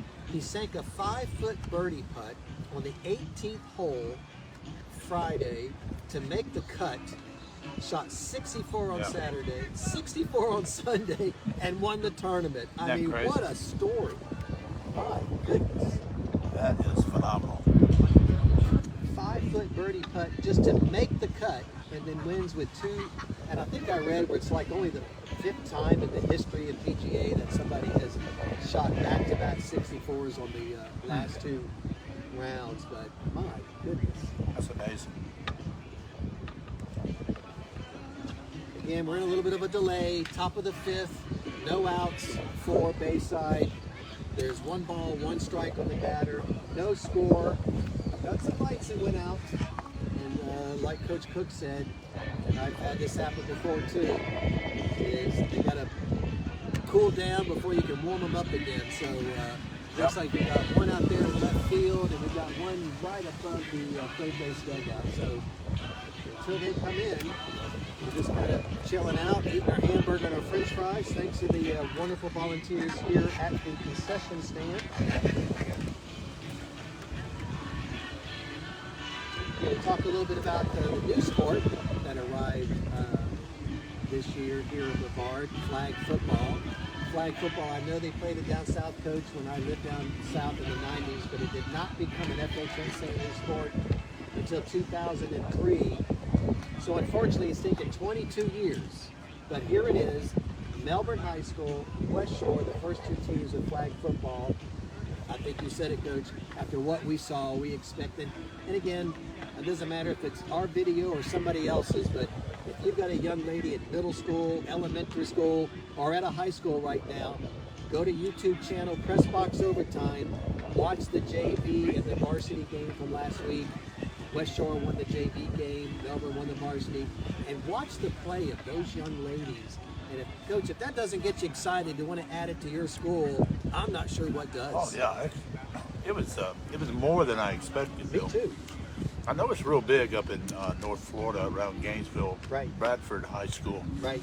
I think they may have been state champions last year in their division, but it's really fun to watch. Yeah, I think and actually I talked to, gosh, I hope I remember his name correctly, Jeremy Hernandez. He is the athletic administrator up at the FHSAA that covers flag football, and just what a bank of knowledge. He spent a half an hour with me on the phone just going over the history a little bit. And I believe Mandarin, I think that's up in Jacksonville, they actually host the state series Final Four. So like you said, Coach, they're going to go to where that, my favorite word, plethora of teams are. Kevin Robinson, he is the current athletic director here, great guy for Brevard County. Talked with him for at least a half an hour. Just again, talked about probably more teams going to be added for next year. And one thing that we talked about this before too, back in the day, when we didn't have 16 high schools, they did not add a sport until all schools added it.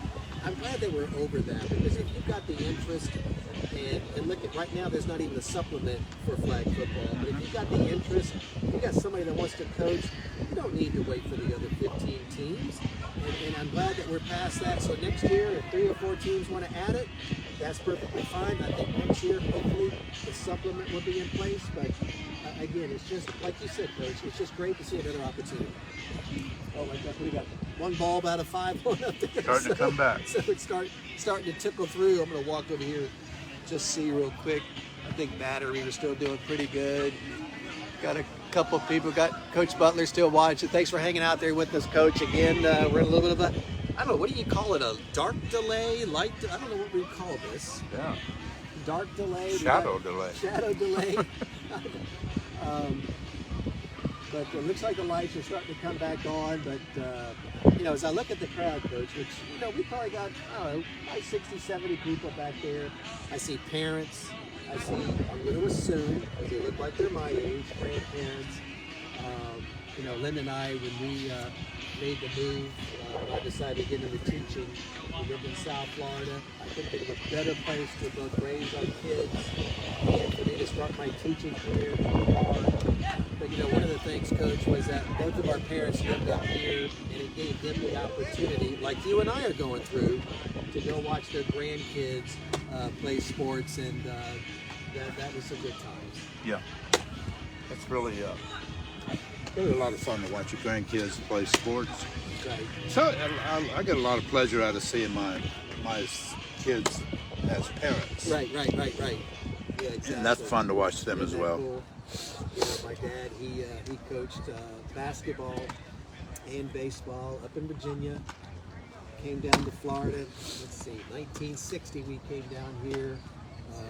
Passed a few years ago at the age of 90, but we were blessed that when I was a PA announcer for Rockledge Raiders football team, he was up in the booth a couple times with me as a spotter, and I was telling my mom, bless her, she just turned 90, lives with Linda and I, and it'd have been nice to have him around to come out to a press box overtime game, but it's just a good feeling. Like you said, I remember when I started coaching lacrosse, I hadn't coached in years.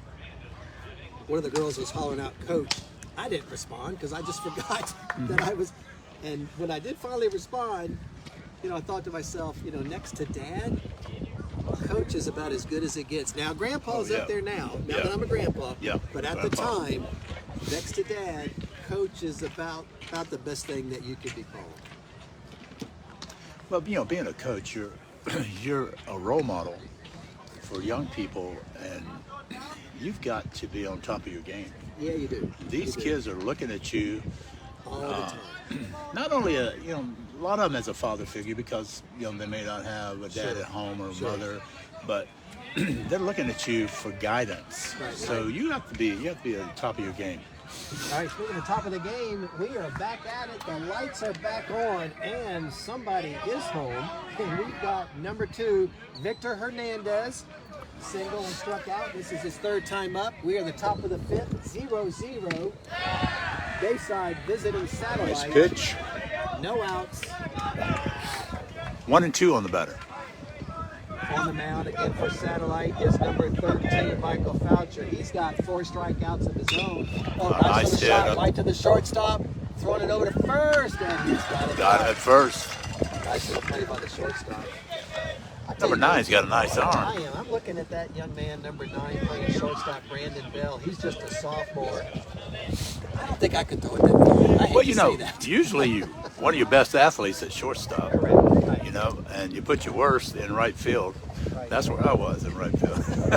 I played right field a few times, or in slow pitch softball. I was a catcher. That's the next place they put you if they don't think you're as fast as you used to be. Well, they hid me for sure. They were trying to hide me. All right, up now is the pitcher, Elvin Pascaul. He's grounded out both times, but 2 real nice shots. Just happened to be a nice little swing out there to left field. See if that wind's going to play. Nope, nice catch. Nice catch by the left fielder. Hey, Coach, remind me, high school, we have designated hitters? Or Yes. No? We do? Okay, yes. all right. For the pitchers, usually for the pitcher. Okay, and here we've got the pitcher. And again, even though he's 0 for 3 tonight, he has gotten that bat on the ball every single time. So, but again, he's doing it on the mound as he's got 7 strikeouts tonight for Bayside. Going up now, number Nice 10. pitch. Strike. Struck out and fouled out. Alex Kuchowski, 3rd time up. Top of the 5th, 2 outs, nobody on, 0-0 ball game. Foul back. 0 and 2. I see Doug Butler still watching. Track and field coach here at Satellite High School. Has done a wonderful job. Sure has. It was a big help to me as a county athletic director when we started doing the middle school track meets, and Coach Butler was gracious enough to host it here at Satellite. You know, after y'all redid the track, and Coach Butler was a huge piece of that. You know, Yeah, he was instrumental. System and all that, and he just did it right. That worked out for me. Well, that's another strikeout. Struck him out. Number 13, Michael Faucher. He is up to 5 strikeouts for the night, trying to keep up with Mr. Pascaul, who's got 7. And in the middle of the 5th, it's still a 0-0 ball game. Coach, again, we've talked about it a couple of times. I'm getting that 1-run last inning kind of feel here, where a 1-0 game, this might turn to be. Well, we're bottom of the 5th and no runs scored. It's a defensive battle, isn't it, Bill? You know, and I think both of us are going to make our bedtime, so that's a good I hope thing. so, because, you know, I need my beauty rest, as my wife would say. What are you teeing off? What time are you teeing off tomorrow? 12:30. 12:30. I'll be able to sleep in. Okay, there you go. Good for you. Coach Johnson's going to be out there with you? Coach Johnson's working tomorrow, so, So he's filling in. He's the ROD on Wednesday. Well, on Friday or Saturday. Friday or Saturday. Him and another fellow switch off. Gotcha. Okay. So he's filling in for another guy Okay. for Wednesday. You know, I think I know Coach Johnson enough. You better be careful. He's going to pull that slow play on you. I don't think he's going to cut you any slack. No, not at all. He's probably going to, you know, as a marshal, he's going to probably bother me, even if I'm not breaking the Yeah, rule. I think you got to watch that guy. All right, even though it is just the 5th inning, we got Neil Diamond 7th inning stretch song playing. So, well, you know, Coach Harry Johnson is a heck of a baseball player. Yes. He UCF, played at UCF. Yeah. He was a pitcher. He was drafted by Wow. Houston Astros, and then his arm died on him as a pitcher. But great knowledge. He taught both of my boys, or all 3 of my boys, baseball. Actually, pitching. He taught me golf. He got me from a 120 down to an 80. It was my personal best. Yeah, that's not fair. You got your own coach. So he's a good coach. All right, up for Satellite, number 9, Brandon Bell. Hit by pitch the first time. He's only a sophomore. That's a young man. You were talking about, Coach. That's a shortstop. So, yeah. like you said, that's usually one of your top 2 or 3 athletes. Oh, absolutely. And again, Mr. Bell comes into tonight with a 300 batting average, 2 ribbies on 6 hits, scored 7 runs. Again, 6 hits and has scored 7 times, Coach. So Coach Gowdy is getting productivity out of his players once they get on. Sure is. 1-1 on the batter.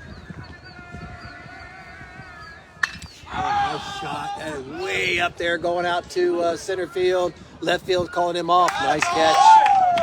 Nice catch by the left fielder.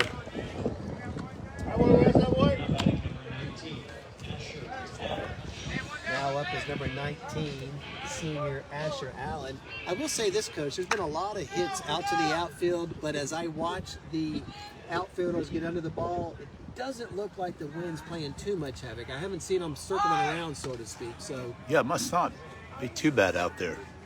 It actually, it's died down a little bit. yeah, it has. Yeah, you're right. My papers aren't blowing as much, so. If you notice, Satellite is one of the only fields with a grass infield. I never really pay that much attention. You're right. Yeah. Oh, as far as in the running, but yeah. It's all grass. Coach Coleman did that when he was the head coach here at Satellite High School. Nice cut by number 19, Asher Allen. He's a senior. Again, comes into tonight's game with a .312 batting average, 2 ribbies on 5 hits, and 3 runs scored. What do you think about that, Coach? As far as like, did your sons ever make mention, hey, I like the grass running bases, Well, I don't? Is there any difference? Well, it slows the ball down. True. If you're an infielder, it's going to slow it down a little bit. But then you got to go to other schools that have the clay. Right. So it's a little different. But as a head coach, very little maintenance. Oh, that's true. That's why. Remember Asher Allen, and that is the 8th strikeout of the night. for number 7, Elvin Pascaul. He came into tonight's game with 17 strikeouts. He's now up to 25. Putting on a clinic tonight for the undefeated Bears of Bayside. Oh, try to get a little bunt down. Try to lay one down. Joey Randall. 0-1, 2 outs. Joey comes in with a .353 batting average with 6 ribbies, 6 hits, and 3 runs scored. Again, bottom of the 5th, no score, 2 outs, 0-1 on the batter. Nobody on base. Bayside's had plenty of opportunities between the pitcher getting a strikeout every now and then and great play by the infielders. There is no score.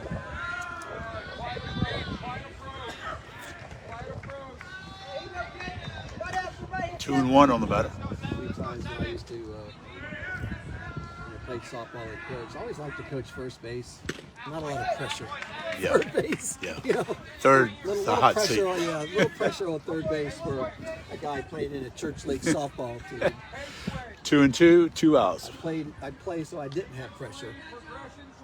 All right, number 7, Joey Randall, 2 outs, nobody on, bottom of the 5th. A little bit outside, a little outside, yeah. Look belt high, but we can't see the width. Full count on the batter, number 7. Again, quite entertaining. We knew this coming in. Coach Gowdy's always got his team ready. Bayside Coach Perry, 6-0. You just knew this was going to be the type of game we were going to look at tonight. Number 9 strikeout of the night for Pascaul. Wow.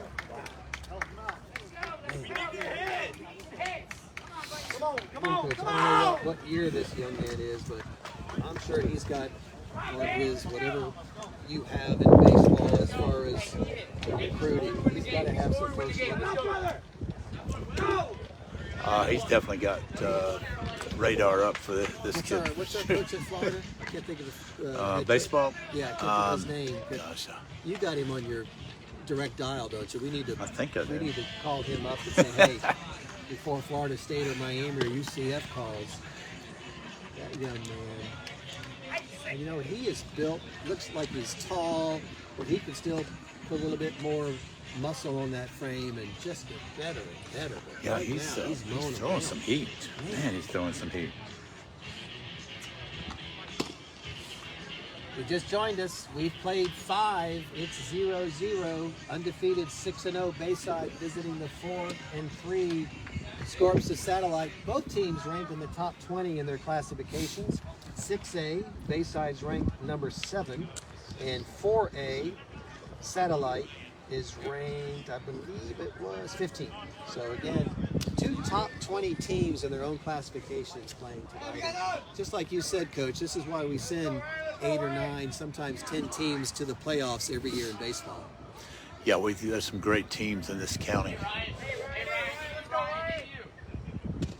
And the good thing is that gets them prepared for the postseason because then they move on to their own classifications, but they've played top 20 teams in 4A and 5A and Right. 6A, and it gets them ready for that. Nice And you cut. look at the, the schools that have had state championship teams, Right. Across the board, Right. any sport. There's been a bunch in Brevard County. Right. Number 34, Ryan Rambrut up. He's walked and struck out his first 2 times up. 1 ball, 2 strikes on the batter. All right. We're on on the that. mound for Satellite. Number 13, Michael Faucher. He's got 5 strikeouts of his own. He's only a junior. So 14. Oh, there we go. That just added to that total. That's his 6th strikeout. We have seen 15 strikeouts tonight, Coach. Wow. My goodness, we're seeing a coaching clinic. Went down looking. Now up is his brother, number 99, Riley Ramroot. He's 2 for 2, Coach, 2 singles. We saw him standing on third about an inning ago. Couldn't quite get him in, but he is batting 2 for 2. He comes in with only 2 hits, so he has doubled his hit production. It's nice to see that. So, again, even though it's a pitcher's duel, some of these guys are adding to their offensive stats. They sure are tonight. Ooh, that's the plate. Boy, that's a pitch right there as a catcher. That thing bouncing off of that. Even though you've got that mask Oh, on, I don't care what you got on. I don't want to see that. I'm always concerned about the umpires. You know, they don't have much on. No, they don't. I mean, the way that ball can bounce. Nice hit. Nice catch right here on third base. Satellite number 7, senior Joey Randall. Nice I catch. think I'd still be on a 3-point stance the way I move nowadays. That ball came to me. I don't think I would have seen it. I think I'd have got hit in the head. I might move like a cat, but it's a big old cat that doesn't move at all. All right, up now for Bayside Bears, number 1, Austin Still. He's also 2 for 2 singles. Pass ball. So again, we got some young men adding to their offensive productivity. And I believe he came into the game, again, I only have through 4 of the 6 game stats with no hits. So he has, he's one of those kids coach that we were talking about earlier that might not have any hits on the year, but he's 2 for 2 tonight. So we start to come around. 3-0 on the batter. So I'm sure he's going to take this pitch. Yep.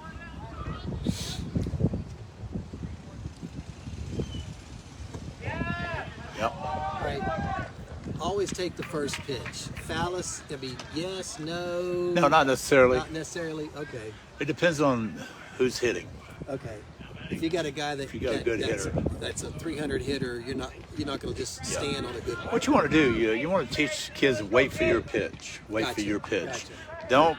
Don't go after the pitch of the Right. pitcher. Right. If he's throwing you a slider, change up or whatever, Right. Wait for that fastball. Bat now, number 23, Steven Soto, grounded out the first time, hit by pitch the second time. He comes in with a 250 batting average. All right, hit by pitch. Is that the only? Oh, going to try to play at second base. Looks a little high. Nice backup by shortstop there. That was good for the second baseman, number 3, MJ Valdez, just to get a piece of that. And again, good coaching there because shortstop number 9, Brandon Bell, was right there to back him up. So is hit by pitch the only stat when you're a batter that doesn't go towards your batting average? Right. Okay. I wish I would have known that. I would have stuck that elbow in there a little bit more when I was playing T-ball at Try to get Cocoa. on, yeah. Exactly. Got that shoulder going down. So we've got 2 outs already in the top of the 6th. Man, It's and that's going with the by what? pretty fast. Yeah, hasn't with it? a 10-minute, would you call it shadow out? Or Yeah, whatever? shadow out. We had the lights go out. Yeah. I should have went over there and showed them where to turn it on. I had to call the head custodian. Yeah, you'd have to clock Down in, there. coach, and have That's to true. see what your time card, but that's still around. I didn't want to show off it. Right. You know what I mean? All right, number 23 for Bayside Bears, Steven Soto. Nice pitch, nice Ground fastball. out, hit by pitch, third time up. On the mound, number 13, Michael Faucher, 6 strikeouts of his own tonight. Michael's doing a good Yeah, job. he sure is. He's just a few strikeouts behind the pitcher for Bayside, Pascaul. Full count. Full count, 2 outs. No score. Top of the 6th. Breezy Satellite Beach. It's a spring varsity baseball game. Staying alive. That was good, coach, and I'm sure that he said anything close, you got to swing. You got to. You got to protect the plate.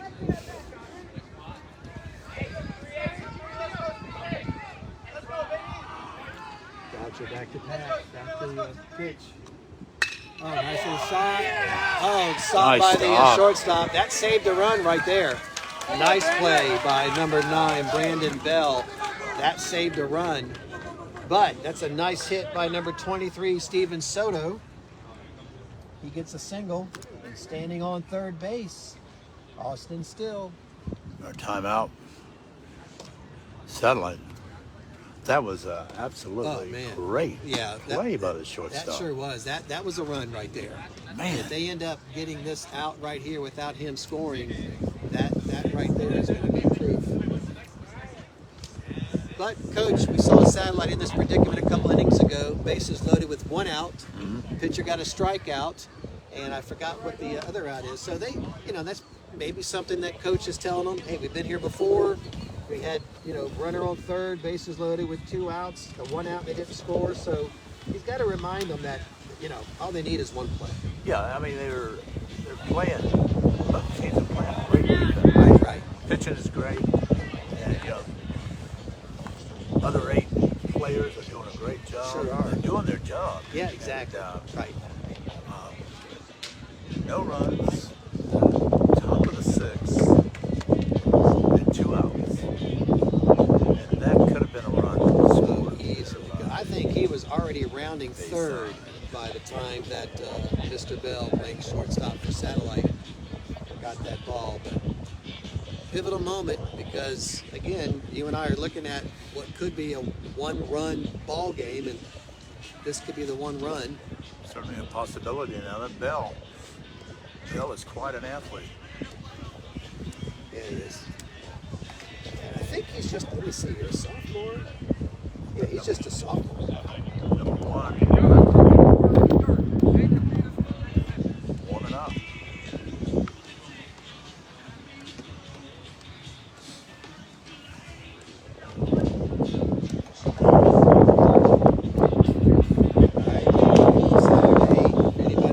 Or watches this later, we will post this game on our YouTube channel, Pressbox Overtime. That way it's a little bit easier to find than on a Facebook feed. And feel free to share with your family, friends, the players from tonight. You can download it. Again, YouTube channel, Pressbox Overtime. And as a broadcasting note, Coach Cook and I will be at West Shore for the first time ever as we live stream the girls' flag football game as they welcome John Carroll Catholic from down south. JV game at 5:30, varsity at 6:30. I'm looking forward to that, and what I'm also looking forward to is we'll see a school from outside the county that's probably played a little bit more, just like when our girls played lacrosse. We're gonna see, a little bit more season, and just kind of see how they look and how West Shore handles that, because both West Shore and Melbourne know most of their games are away this year, and most of them are, are out-of-county games, so they know they're going to have to put their dues in. But it's going to be interesting to see what that looks like. Right, yeah. Let's see what an experienced team does, yeah. Because I'm sure you're just starting out, you got to keep the plays kind of basic. True. Until you get more experience. All right, so number 9, I think this is his first time up tonight, Ryan Fulstein. He comes in with a .333 batting average, 1 double, 2 ribbies on 2 hits, and a run. So this young man certainly knows how to hit the ball. First time up tonight, number 9, Ryan Fulstein. We got 2 outs, runners on the corner. Pitcher Faucher for Satellite, looking to close this inning down. Big play right here. They're going to try to get him in home. Oh, wow, nice base running by Bayside as Coach Perry sends in number 1, Austin Still, and he scores the first run of the game. Top of the 6th, 1-0 Bayside. Coach, the catcher almost had it, but I almost bobbled it. Yeah. He was looking up at the pitcher when he went to pick it up. But good hustle. We were talking about that might be the kind of play that's going to win it tonight. Still got a long way to go. Again, Ryan Fulstein still up. We got a runner on second base, 2 outs, top of the 6th. Bayside scores the first run of the game. They lead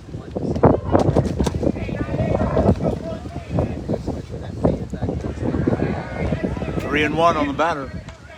2 outs. We'll talk about that. It could be a play where it's an error or a steal or something. That was the play that we were looking at might happen tonight. Nice pitch. Full count. That's what I like to see is that pitcher for Satellite, Faucher. He's back at it. He's not letting that one run bobble.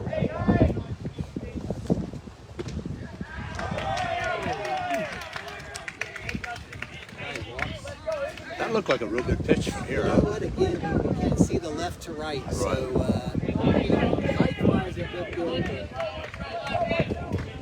Listen, you and I have talked about this a long time. We are so appreciative of the officials from the MCOA, Mid-Coast Officials Association, led by fuzzy. We're blessed that we're probably one of the few counties in the state that they cover every single sport that we have. So, they've been around those since what, I think the 60s when the Cape Coast Conference first started. No, when I first started teaching and coaching at Maryland High School in the 70s, Right. they were here. I'm still around too. Yeah, exactly. All right, up at the plate. Number 2, Victor Hernandez. He's had a single, a strikeout, and a ground out. Offside, it's number 12. That is Justin Perez. He was hit by pitch last night. Coach safe. I'm going to say, Coach, that took a little bit of guts to try to pick somebody off.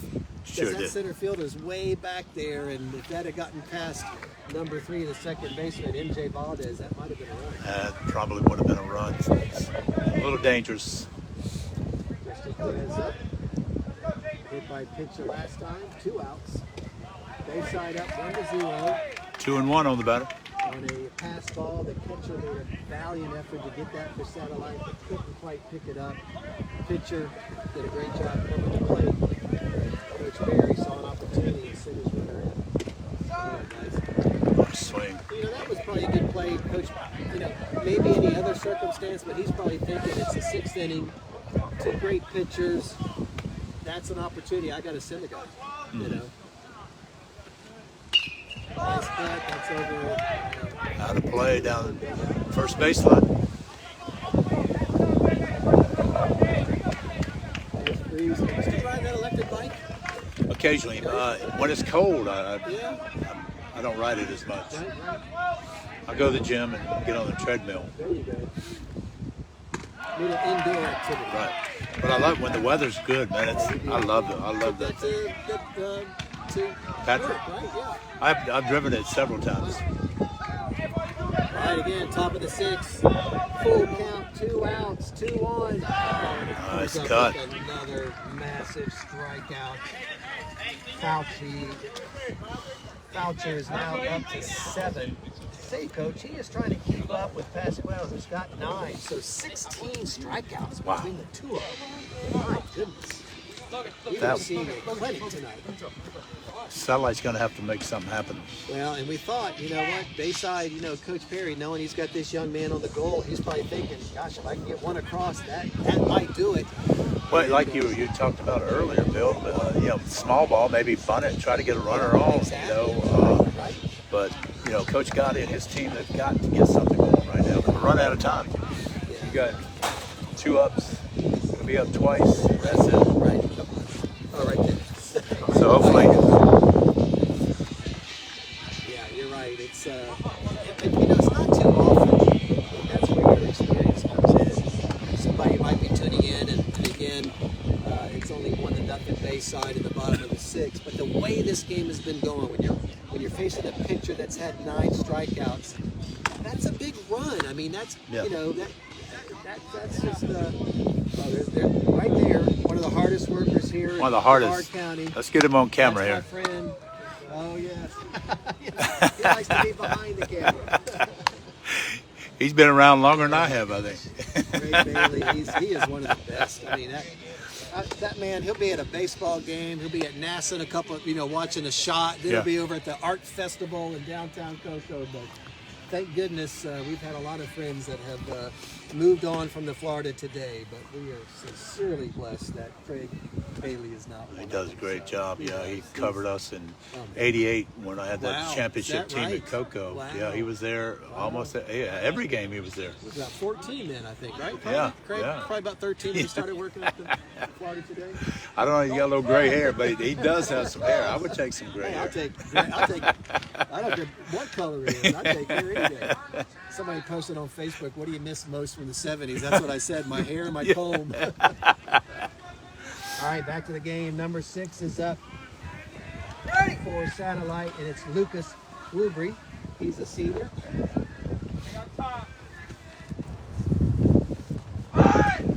Yeah, there you go. Trying to get. Maybe try to bunt. Little bingo ball going there. Yeah, with this pitcher, it's hard. Oh, my God. Hard to Can you get a hit. imagine? Oh, if he's It's throwing hard to get a up hit. to 90 to try to get that back. And you said he I had would how many never- strikeouts? He's got 9. 9 But already. the pitcher Good for Satellite's gracious. got 7, so we're, Foul You back. said it earlier, I think, Coach. That pitcher for Satellite, he's in there. He hasn't struck out a whole inning like Pascaul has, but we forget he's throwing a good game on his own. Yeah, we got a new pitcher. They switched pitchers last inning. Satellite did so. Oh, okay. Went with a left-handed. Right, number 7.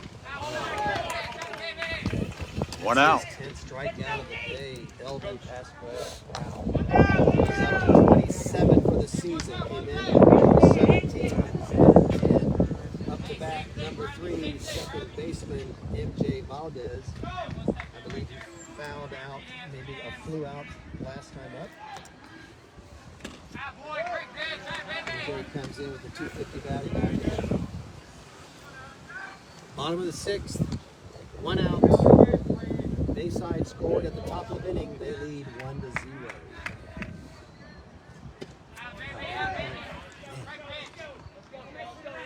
You know, you were right, Doug. This young man don't seem like he's tired. I mean, I'd be ready for the lazy boy, but he is just up there, you know, hand me the remote in the chair, but he's pitching as fast as he was first inning. He's doing a great job. You know, he's got a couple good things going for him. Wow. He's left-handed, and he's got a lot of velocity and great control. Man, he does. I mean, listen, you're Coach Perry. You better be sitting there thinking, we scored our first run in the top of the inning, and now here's my pitcher on the verge of possibly striking out the side for the second time tonight. And that's amazing. 2 strikeouts this inning. He struck out the side on the first inning. He is now up to 28 strikeouts for the year. Wow.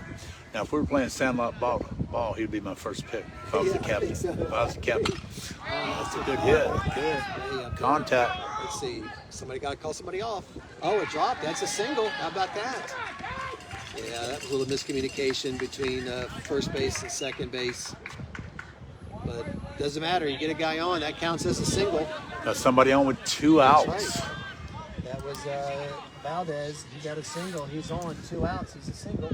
Senior. Sorry. Got to communicate on plays like We that. talked about that earlier, that even at the major league level, that still happens. All right, we got number 5 up. This is Gabe Colbert. Ground out and struck out. He's a senior. He comes in with a 350 batting average. Ball from first base. Again, pitcher Pascal's got 2 strikeouts so far for this game.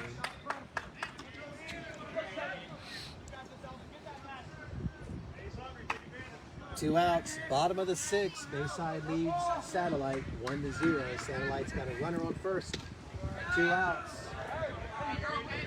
Mr. Colbert is up, struck out, and grounded out his first 2 times. On the mound, Elvin Pascaul has already struck out 2 this inning. He's up to 11 for the game. Foul ball. Fast there. My goodness. He's still got velocity, good velocity in the 6th inning. 1 and 2 on the batter, 2 outs. That was heat on that one. Like I said, I'm glad I'm over here and not, Yeah, not in that batter's box. That might have caused that little breeze that just came by. I don't think that was an act of nature. I think that was that young man throwing it 90 miles an hour. My goodness. He's got to be, if he's not in the 90s, he's really close. That's what it looks like, because that last pitch just looked like smoke. All right, we got 1 ball, 2 strikes. Oh, they're sending. Oh, nice play. Can he get down? He's safe. He's safe. Wow. I tell you what, I don't know what TJ saw, but maybe he thought, but to send him, the runner, and that is Brady Roberts, sophomore, that is the base runner. He picked a great time. Maybe he just thought they were going to try to pick him off again, and they did, and threw behind him, but he got on there. All right, we got a runner in scoring position. Satellite, bottom of the 6th, trying to tie it up. Down 1-0. Up at bat, Gabe Colbert.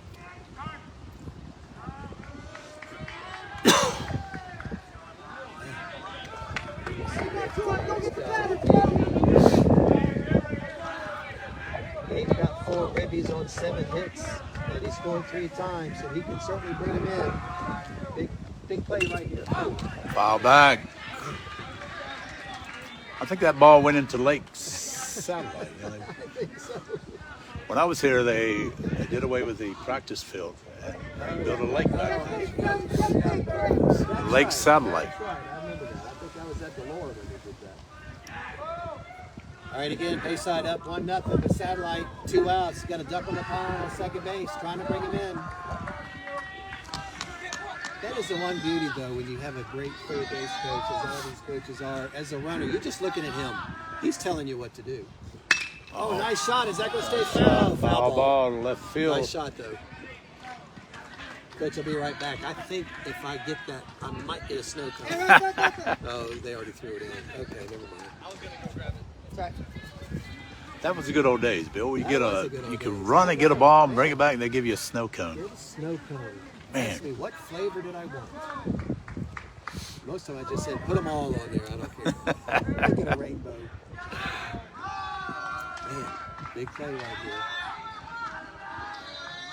See a car out there, the headlights on. I don't think it's bothering anybody, but somebody probably needs to tell them to turn those off. Wow, what do we got here? We up 2-2. All right.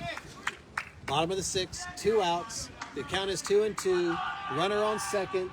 Bayside leads by 1 after scoring one run the last inning. Satellite on the bat of number 5, Dave Herbert, trying to tie it up with 2 outs.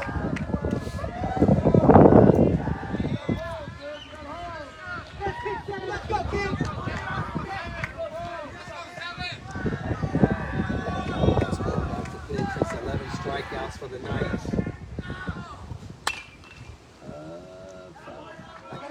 Foul ball down first baseline. As amazing as this pitcher is, that batter is fighting him off. He certainly is. He's hit that, even though he's hit foul balls, he's spanked it 3 or 4 times. So we got a great little battle right here. Certainly is. He's fighting it. We'll both bat second in the lineup. Still 2-2. He's been up there for a few minutes, Coach. This is an anxious moment for both teams. Oh, that's Full count. Big pitch right here. If he gets a single, it's going to tie the ball game. But again, he's up against a pitcher that's already got 11 strikeouts. Full count, 2 outs. Bottom of the 6th. Scorps trying to tie it at 1. Low pitch. What a bat. What an at-bat by that young man. I mean, talk about eye on the ball, fouling the ball up. Just an amazing at bat. He was very patient, very patient. You know, you could see Coach Gowdy over here just telling him to calm down. Time out by Bayside. That was one of those pitches that you and I could tell was pretty low, because if it was a little bit higher, he was probably going to swing, because you're not going to let anything close go by. But that was low enough to where I think he knew coming in. Yeah. Timeout on the mound. One of the few balls pitchers pitched tonight from Bayside. Man, again, if you just joined us, the pitcher for Bayside, Elvin Pascaul, he is 11 strikeouts. He came in with 17. If this goes into extra innings, he might double his strikeout total. Up to bat now, senior number 1, Brandon Reiter. Again, we got 2 on, 2 outs, bottom of the 6th. Bayside scored first in the top of the inning. Satellite trying to tie it.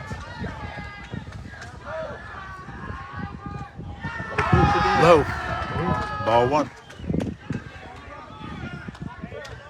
Going to try to steal third right here, Coach, with 2 outs and 2 on. You're going to let the batter do it. Okay. That's a brave coach that does that. That's why I'm behind the table and TJ's over there. I wouldn't do it. Oh, no, that's a smack. Is that over his head? Left field. He's out of here. That's a home run for the hometown. Satellite Scorps.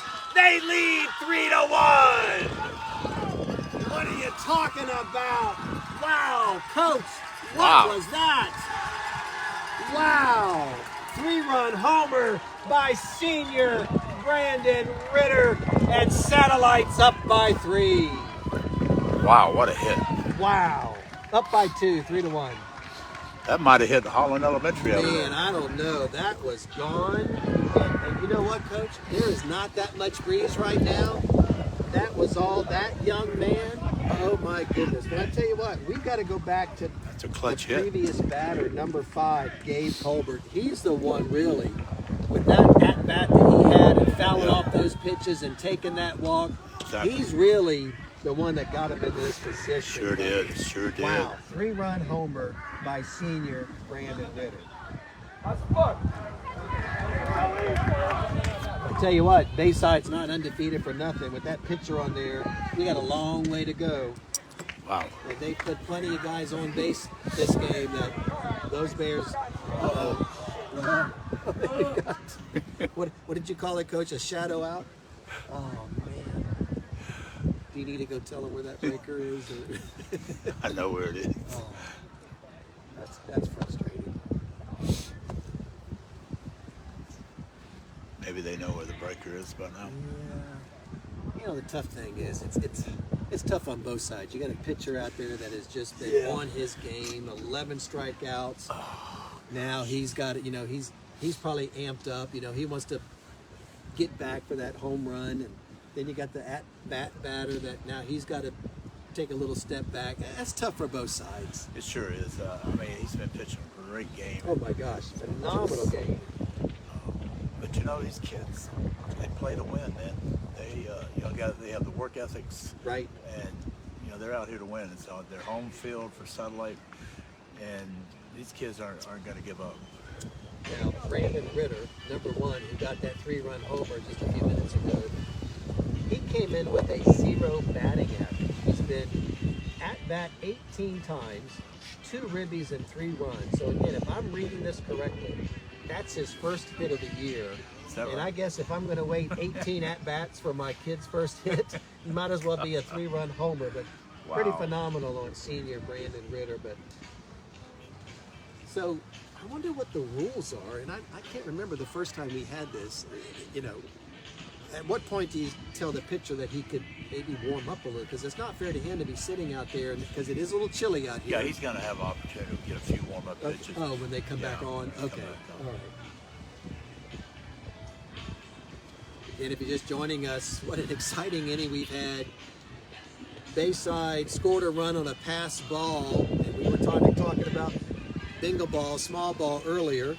They led 1-0, and then Satellite with 2 outs in the bottom of the 6th. Brandon Reiter, at least looking at Max Prep's first hit of the season, a 3-run home run. But like Coach and I were talking, right before him, Gabe Colbert.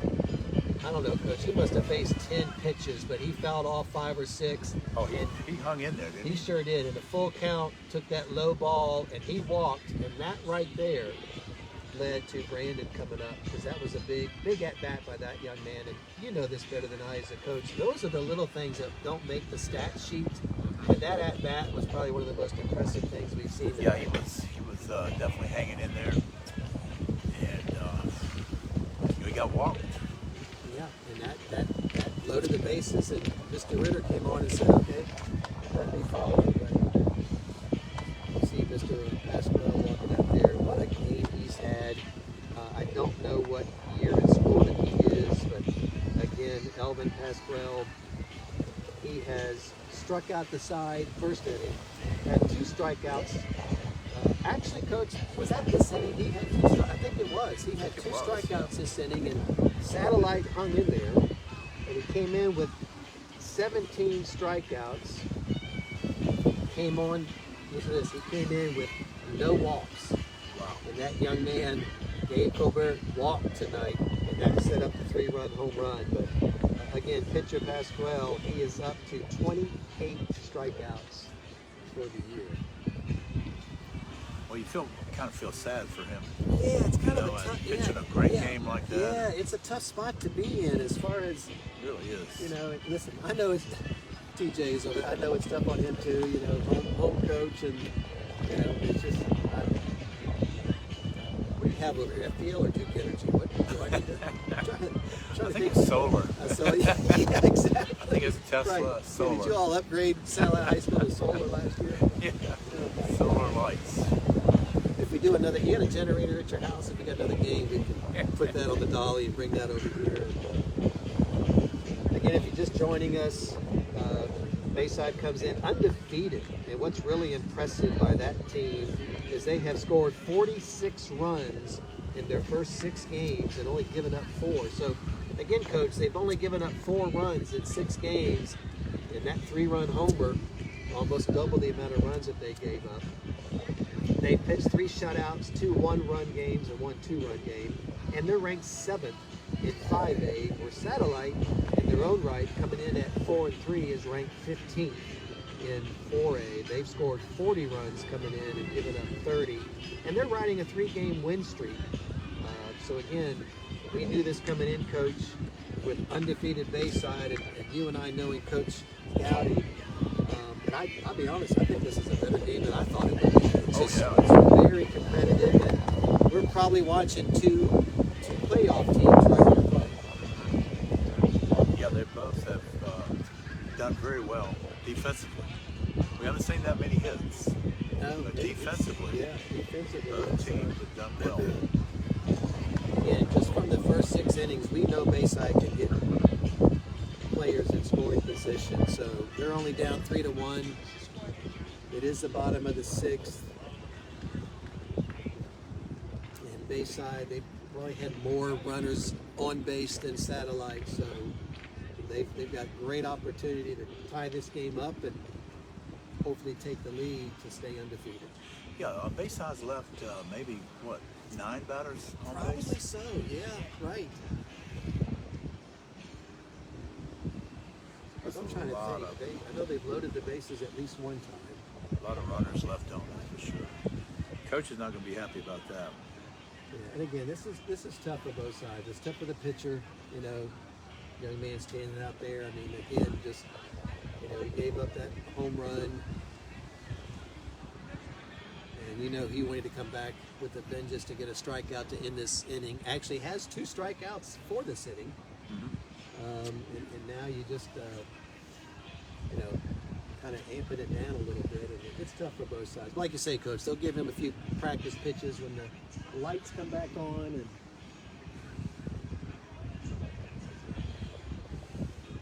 so give me some of your 22 years as an administrator here at Satellite. Give me some sports, whether it's personal with your kids or otherwise, any games or activities that you've seen over the years that come to mind when you think of Satellite athletics?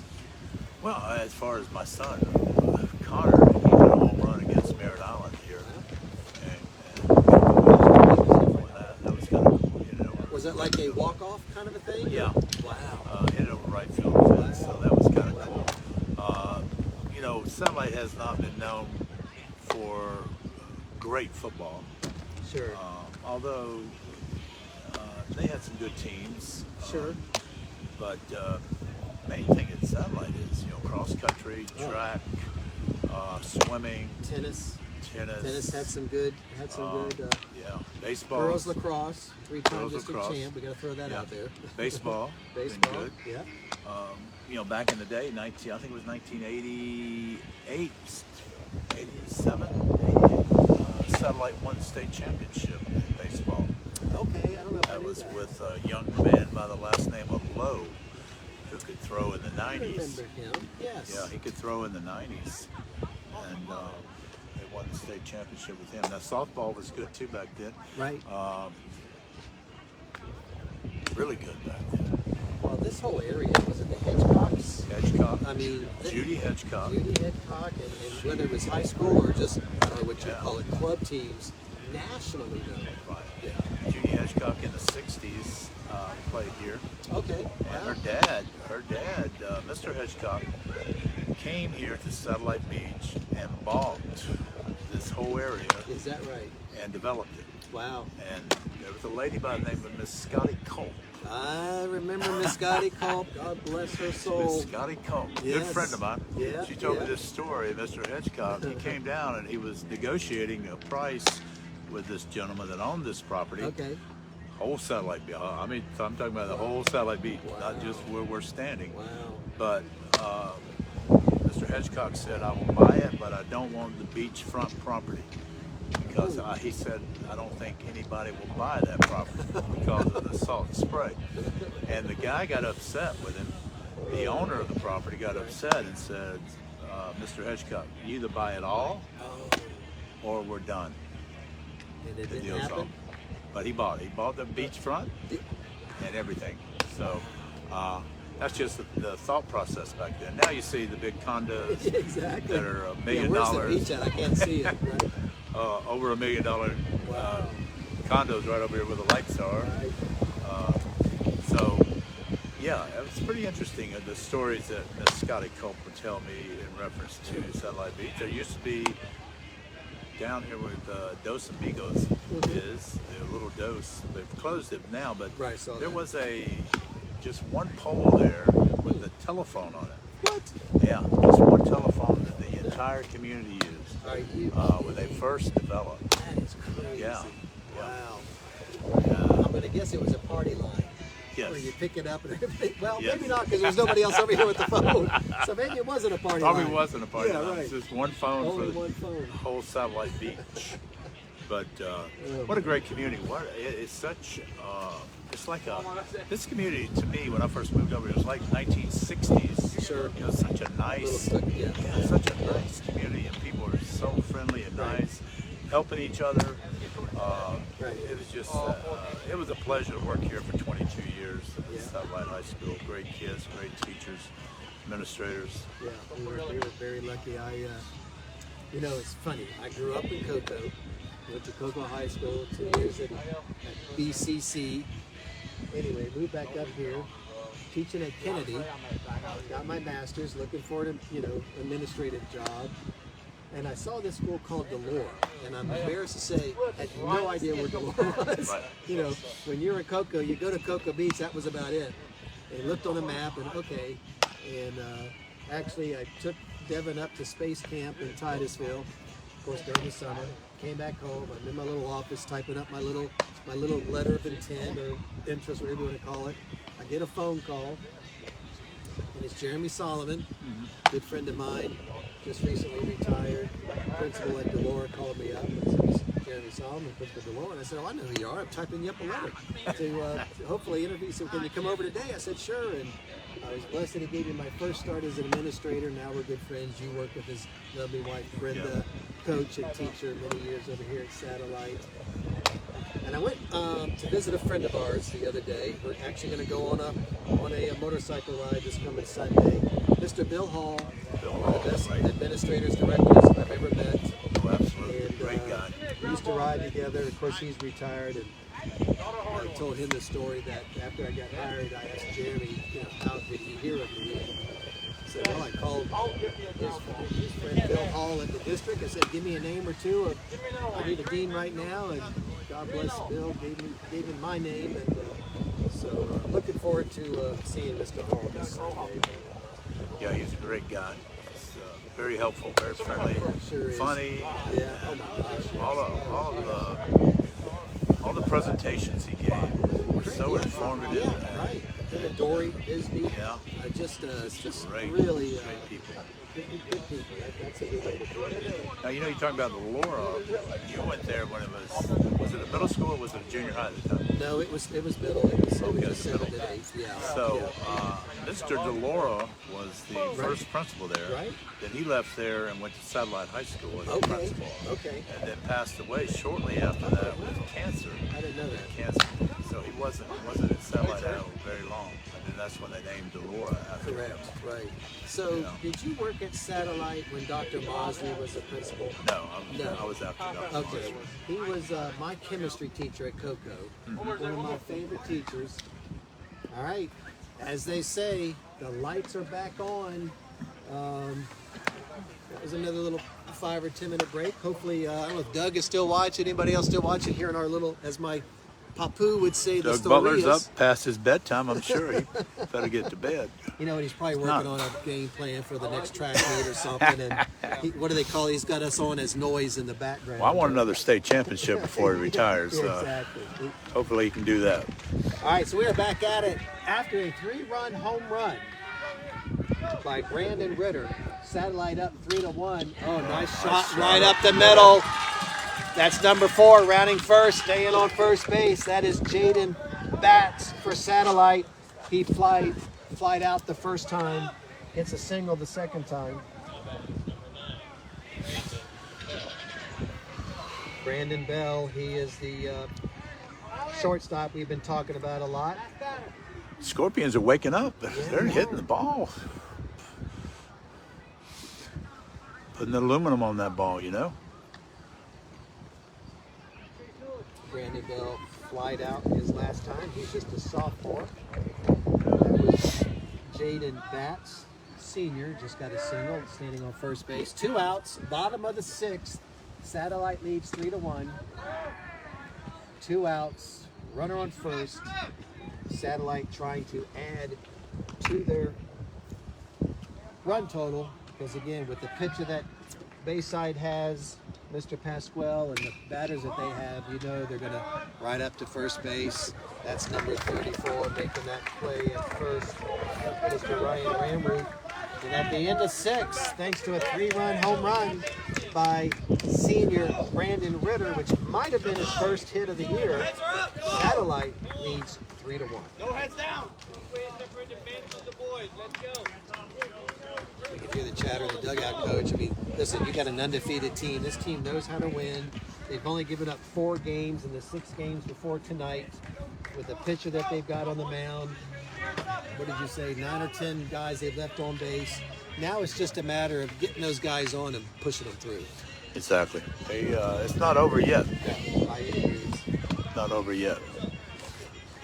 Again, just as a reminder, this Friday, starting at 5:15 with the pregame, Coach Cook and I will be, for the first time ever, West Shore Junior Senior High School as their girls flag football team hosts John Carroll Catholic.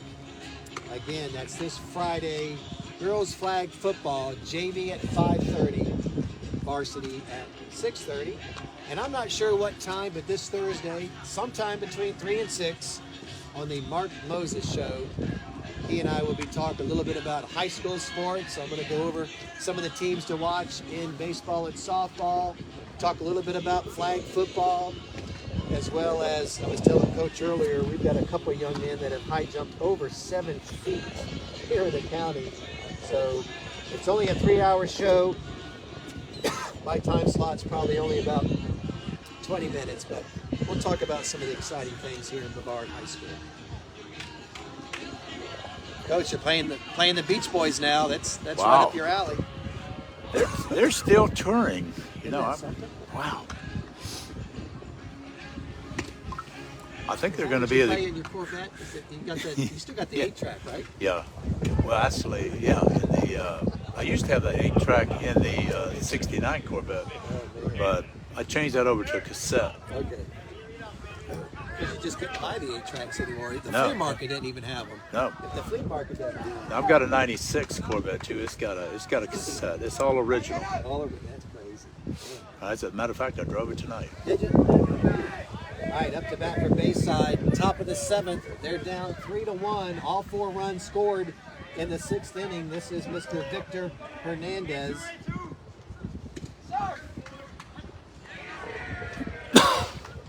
Victor singled his first time up. 0-1 on the batter.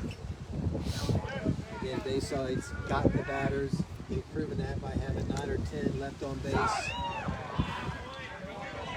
Ball. I think you mentioned, Coach, we got a new pitcher up there for Satellite, and I did not catch his number last inning. What's it? Yeah, number one. Brandon Reiter, who got the 3-run home run. He is now pitching.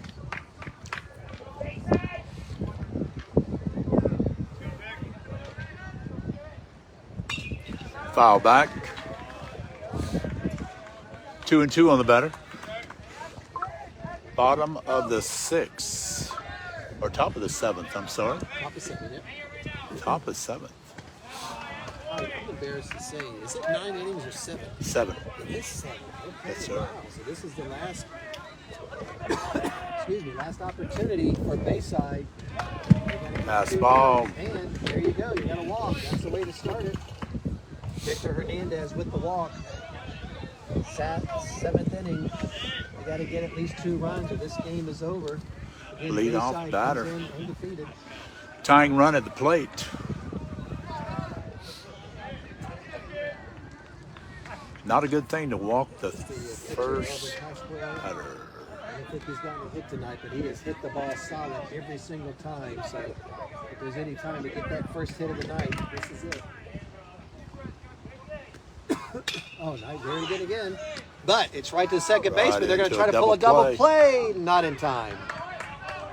Elvin Pascaul just too fast. But that is 1 down.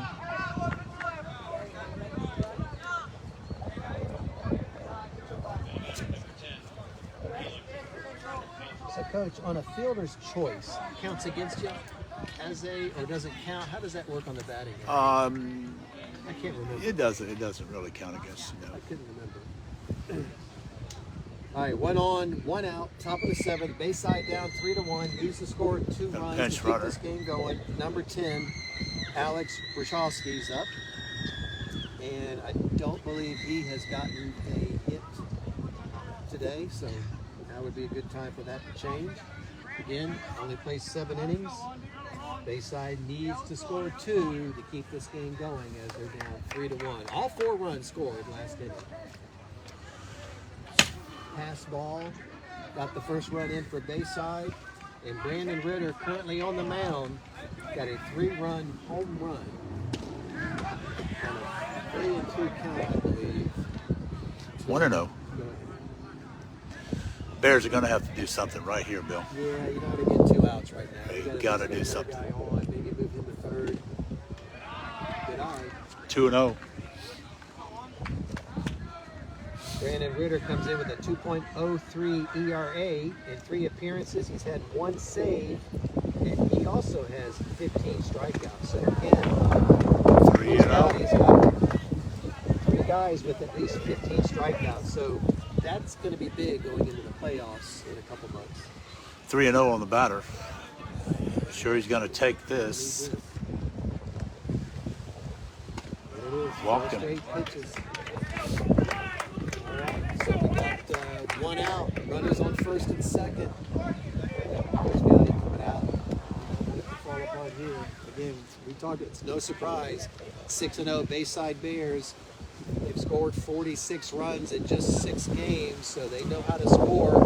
And as we've seen this whole game, they get runners on. Coach now talking to the batter in a really good position right here. Yeah, Bill, you got only 1 out, and you got 2 runners. Curious what the strategy's going to be as far as the batter. I'm sure he's going to swing. This is 34. This is Brian Ramley. He walked and struck out. Might have been up a 3rd time and I didn't jot it down. Ryan comes in with 3 ribbies on the season, so he knows how to bring guys in. Plus he's a left-handed batter against a left-handed pitcher. Let's see what happens. Nice pitch. Tell you what, right field down the line is wide open. If he strokes that ball, he's going to get 2 runners in. Again, on the mound, Brandon Reiter. Ball low. 1-1 on the batter. Big at bat right here because 1 out with 2 on is a lot better than 2 outs, even if you move the runners. Low. 2 balls, 1 strike on the batter. Like we talked, Coach, you kind of knew this was coming. Bayside, they're not 6-0 for nothing. They know how to put players on the base. Yeah, it's time to do something. It looks like they're stepping nice up. smack right out there to Nice right swing. field. He's going to go back to second. All right, good play. Wow, I thought that was going to be over his head. Yeah, Now that wind held it up. That wind held it up. When Yeah. that ball left his bat, I thought for sure, but again, right field you're not going to get anything out. The right fielder was in the right place. As you said, he's playing away from the line. But if that would have been down the line, that would have been 2 runs easily. All right, this is his brother, Riley Ramroot. I'm not sure he did the last time up, but he's 2 singles earlier in the game, so this young man knows how to hit it. Nice pitch, wow, Brandon Reiter. 2 outs, top of the 7th. Satellite leads 3-1. Bears need to put 2 across the plate to keep this game going.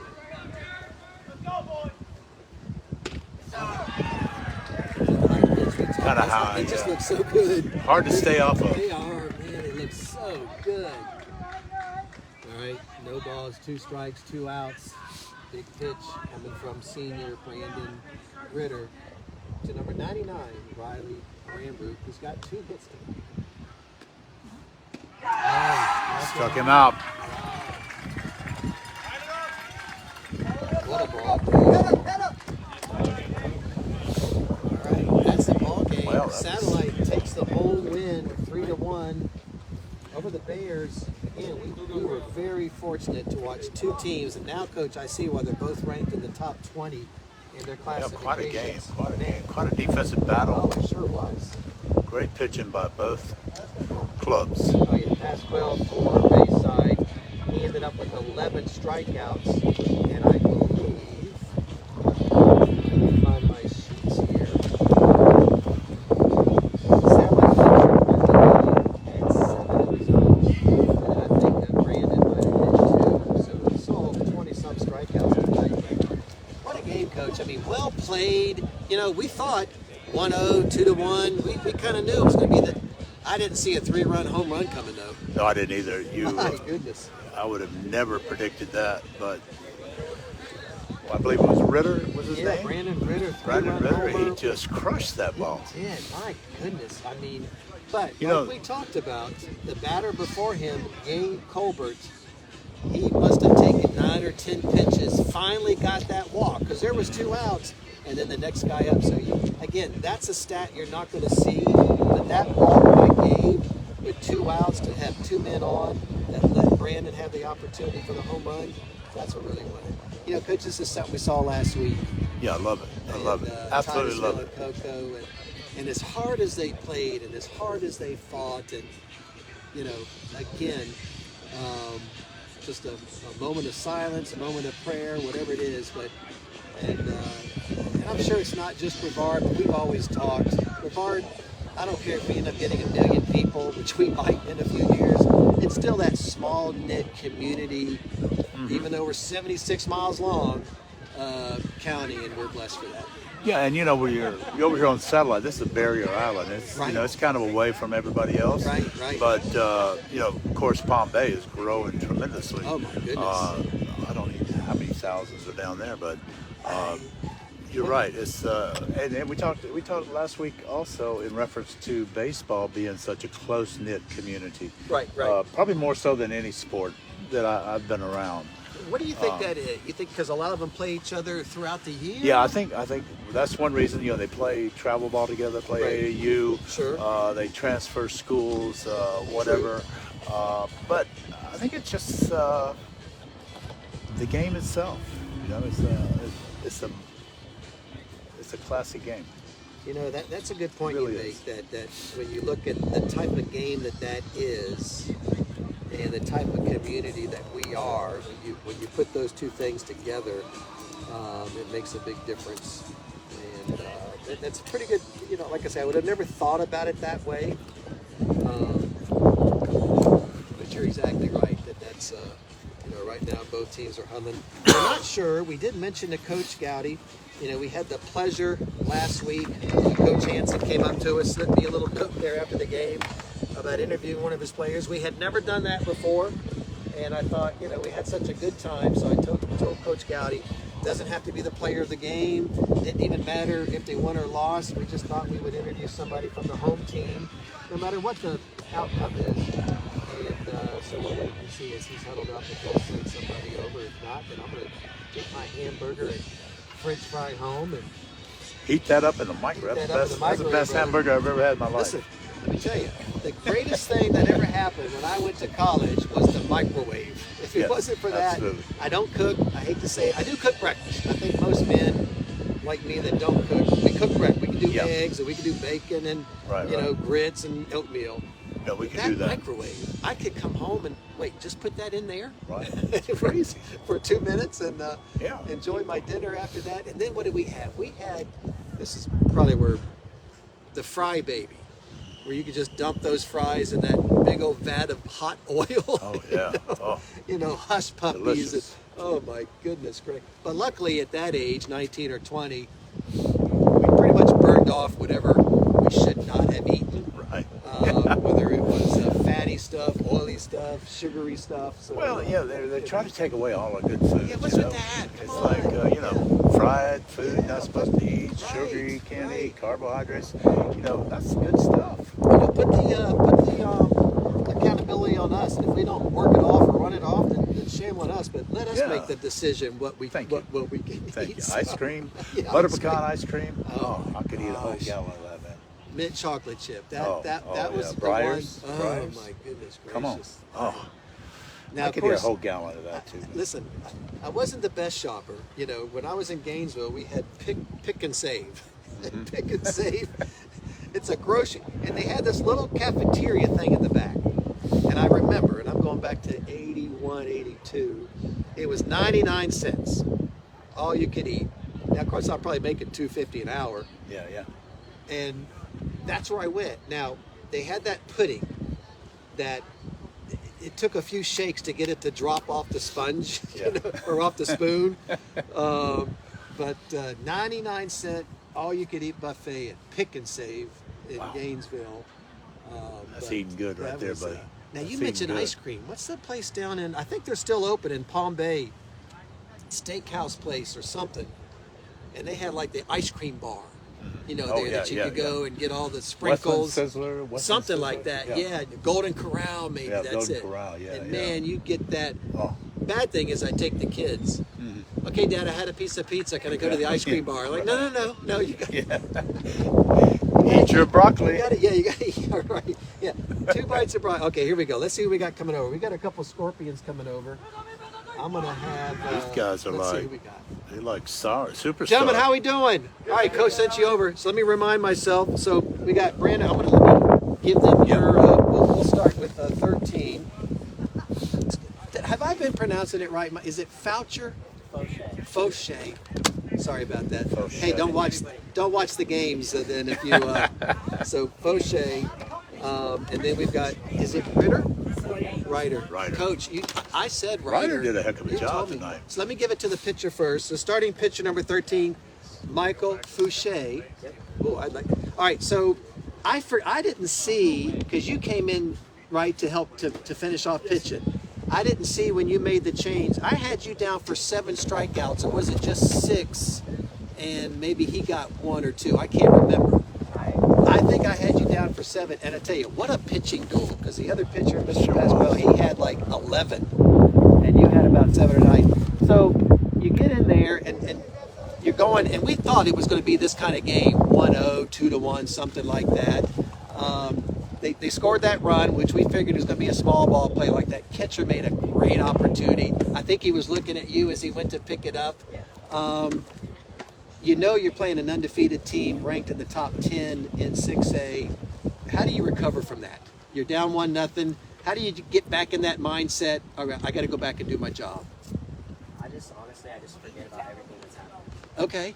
Like, the first couple of days I had a little bit. Right. I totally just forget things ever happened. Okay. Like, clear from my mind. Just, So let me ask you this. Is that something, and I assume you've been playing a long time, is that something that you've embedded in yourself, or has it also been helped by Coach Gowdy and just working with you as coaching you here at the high school level? Okay. because I had it in myself. Okay. Coach Gowdy kind of helped me push it. Very good. Very cool. So you get out there, and did you come in and start pitching that inning or the inning after that? I can't remember, Brandon. I believe it was that. That inning, okay. So you ended up with and I think, what did you come in tonight with? 13 strikeouts. So so if I wrote down 7, so you got about 20, And again, that's got to make the outfield feel pretty good when they know you're on the mound. Do you usually get to pitch like once a week or so, or how does that rotation work in high school?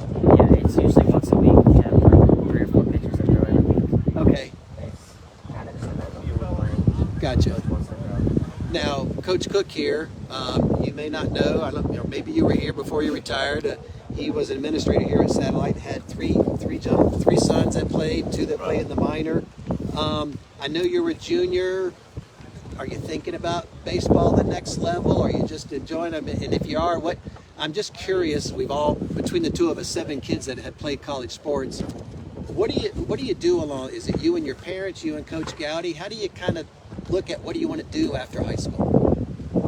Yeah, I do want to play further. Good. In high school, and I feel like it's a lot of parents help because they want to push me. Sure. They're pushing me. Sure. Getting me trainers. Good. So I can be the best that I can. Good. And Coach Gowdy's there too, helping me. Every practice, he's always helping me correct something. Good. Stuff like Well, and I'm sure with all these coaches, that's got to be good because, of course, he played college baseball, so he can talk to you about experience and what that was like, that type of thing. Do you have anybody in mind, like the Florida Gators? I'm just curious that you're leaning to, or are you still open to a whole bunch of teams right now? Not really. I'm still open. Okay. Haven't really had much. One other thing, and then we're going to switch it over to Brandon. And I learned this. My daughter played sports here at the Satellite, so we all have something in common. You play, I'm guessing, summer ball, or I don't know if they call it Babe Ruth. So walk me through that, because I know when our daughters played soccer, I was always told that the club level sometimes helped you more get to the next level than high school. Is it the same for baseball, or does either one help you more, get looked at by other coaches, or not? I would say summer ball. Okay. Definitely help. Okay. Because there's a lot of very big tournaments where college coaches just come out and not just want to pay. Right. Wow, very cool. Like a showcase. I think that's what happened with my daughter. Actually played lacrosse too, and went to a couple of tournaments like that in New York where she got noticed. So that's Michael Faucher. Yep. I'm going to remember that next time if we do another. He had at least 5, if not 7 strikeouts. Junior, pleasure talking to you. I'm going to have you switch. Now we're going to talk a little bit about offense. This is number 1, senior Brandon Reiter. Yeah. Okay, I got it right. All right, maybe I'm wrong. I'm looking on Max Preps. Did you not have a hit before tonight? I did not. That is crazy. Are you kidding me? And I was telling Coach, I'm looking at Max Preps, and it's only as good as your coach puts in there. And I'm like, gosh, Coach, I don't think he's had a hit tonight. Yeah, I was amazed. One thing I think was exciting is the guy before you, Gabe Colbert. I mean, what an at-bat that was. He must have had at least 10 thrown at him, fighting them off. I think he looked at the last pitch on a full count. To me, I mean, that had to pump you up. So what is your mindset? You're down 1-0, 2 outs. You just watched him at the plate. What do you want to get accomplished when you came up? Okay, so after Gabe, he had a phenomenal at bat. I was getting hyped over there in the on-deck circle. Right. I just went up there. I was like, you know what? I'm going to be aggressive. I'm going to hit this ball as hard as I can, straight back up the middle, hard line drive. Wow. And then I just happened to, catch it out a little in front and drove it to the full side. We're sitting here, and again, as we watch this game, and the 2 great pitching staffs by both of you all, and the pitcher for Bayside, and thinking that 1 run might be all that's needed, or 2-1, 2 outs, watching Gabe up there. No idea, especially in this wind. You hit that ball, and I'm like, I think it's going to go over the outfielder's head. Next thing I know, a 3-run homer. So, I guess if you're going to have some bats where you don't get a hit, why not hit a 3-run homer? So, when did you know that it might go over as you're rounding the bases or going to first? So I swung. I knew I pieced it up, but I didn't know if I had the trajectory to hit the fence. But I just knew, busted out of the box and hope for the best. I saw it was burning the outfit. I knew it was scoring a run, and I was hyped, and I saw it go over. And I wasn't really sure, so I saw it really go over. And I was like, Till you made Great hit. And I tell you what's a good feeling as a hitter. It was probably a good feeling when you saw the left fielder turn around. Because then if you see him facing that fence, but man, it was just an exciting game. There's a reason why most people 20 in your classifications. And I said something to Coach. You know, most people might think, well, you were 4-3 coming in, but you're ranked, I think it was 15th in the 4A. But, you know, again, when I look at your pitchers, I think you've got 3 pitchers with at least 13 or 15 strikeouts. With the way you guys were hitting, you got like 4 guys batting 300. What did Coach say to you after the game? I mean, that's exciting. Again, 2 playoff teams we saw tonight. I'm going to guess it's probably a good feeling to, you know, lay a loss on a team for the first time. Yeah.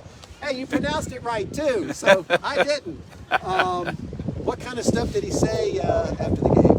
You know, he was just really proud of us that, you know, we were facing a really good pitcher up there. Oh, yeah. We had done team. Good. And he really plays in the field backing up like in 9 games. Really He works. was just proud of us for playing a good game. Right, that was it. So let me ask you first, any family get to watch you tonight? Yeah, my mom was Good. Your mom, how about you, Michael? Dad and my Oh, Uncle from New York. Well, again, this will be on our YouTube channel tomorrow morning. Probably not tonight. I got to finish my hamburger. I think there's some Netflix I'm going to watch. So anybody that didn't get to see it can go to YouTube, can download the game or whatever. You're rounding the bases. I didn't see where they turned your back on you in the, as they do sometimes in the pros, you know, when you hit a home run. I mean, what's it like rounding third and they're right there at home plate waiting for you? Oh my gosh, it was something else, especially because I haven't been hitting too well this year. That's all right. So I was sprinting around first and second. Right. I get around third, I see everyone at home, and I was just so out. It was exciting. Smiling big. That's a cool feeling. That's a very good feeling. So that moves you to 5-3. Again, I know you got a tough district with a lot of good teams in that district. But again, great win tonight. Just want to recap. Michael Faucher, the starting pitcher, 6 or 7 strikeouts. Brandon Reiter, first hit of the season, 3-run home run. And at the end of 7 innings, the now 5-3 Satellite Scorps defeat the 6A Bayside Bears, handing them their first loss, 3-1. Gentlemen, thanks for coming out and joining us tonight. It was a pleasure watching you. Best of luck the rest of the season. You never know, press box might there to watch another game. Best of luck. We'll be Thanks back. for spending time with us. All right, that's good. great. All right, so Congratulations. that's Brandon and Michael. Again, great game. Good game, fella. Good game, game. Michael. Good Great luck job. the rest of the season. All right. Thank you. All right, 2 great young men that we got the opportunity to speak to. Again, they're covering up the field. I got to go home and warm up my hamburger, my French fries there, Oh, Coach. yeah. Well, I got an ice cream sandwich Well, you waiting got on me. well, I might have to come to your house, Yeah, but yeah, come on over, man. again, great game. Satellite moves to 5-3. Bayside still at 6-1. 2 teams you're going to see in the playoffs, both ranked in the top 20. But thanks to a 3-run home run by senior and first hit in the season, Brandon Reiter wins the game. All runs scored in the 6th inning. Coach, it's been a pleasure. We always knew a this was going to pleasure. be a good game because both teams, one comes in undefeated. We've seen Satellite. We knew the kind of team that Coach Gowdy had. Thanks for joining us tonight. Don't forget this Friday at 5:15, join Coach Cook and me, Bill Maharis, as we were going to do flag football live from West Shore as they take on John Carroll. That's Coach Cook. I'm Bill Maharis. It's a beautiful breezy night here at Satellite. Satellite wins 3-1. We hope to see you Friday. Good night.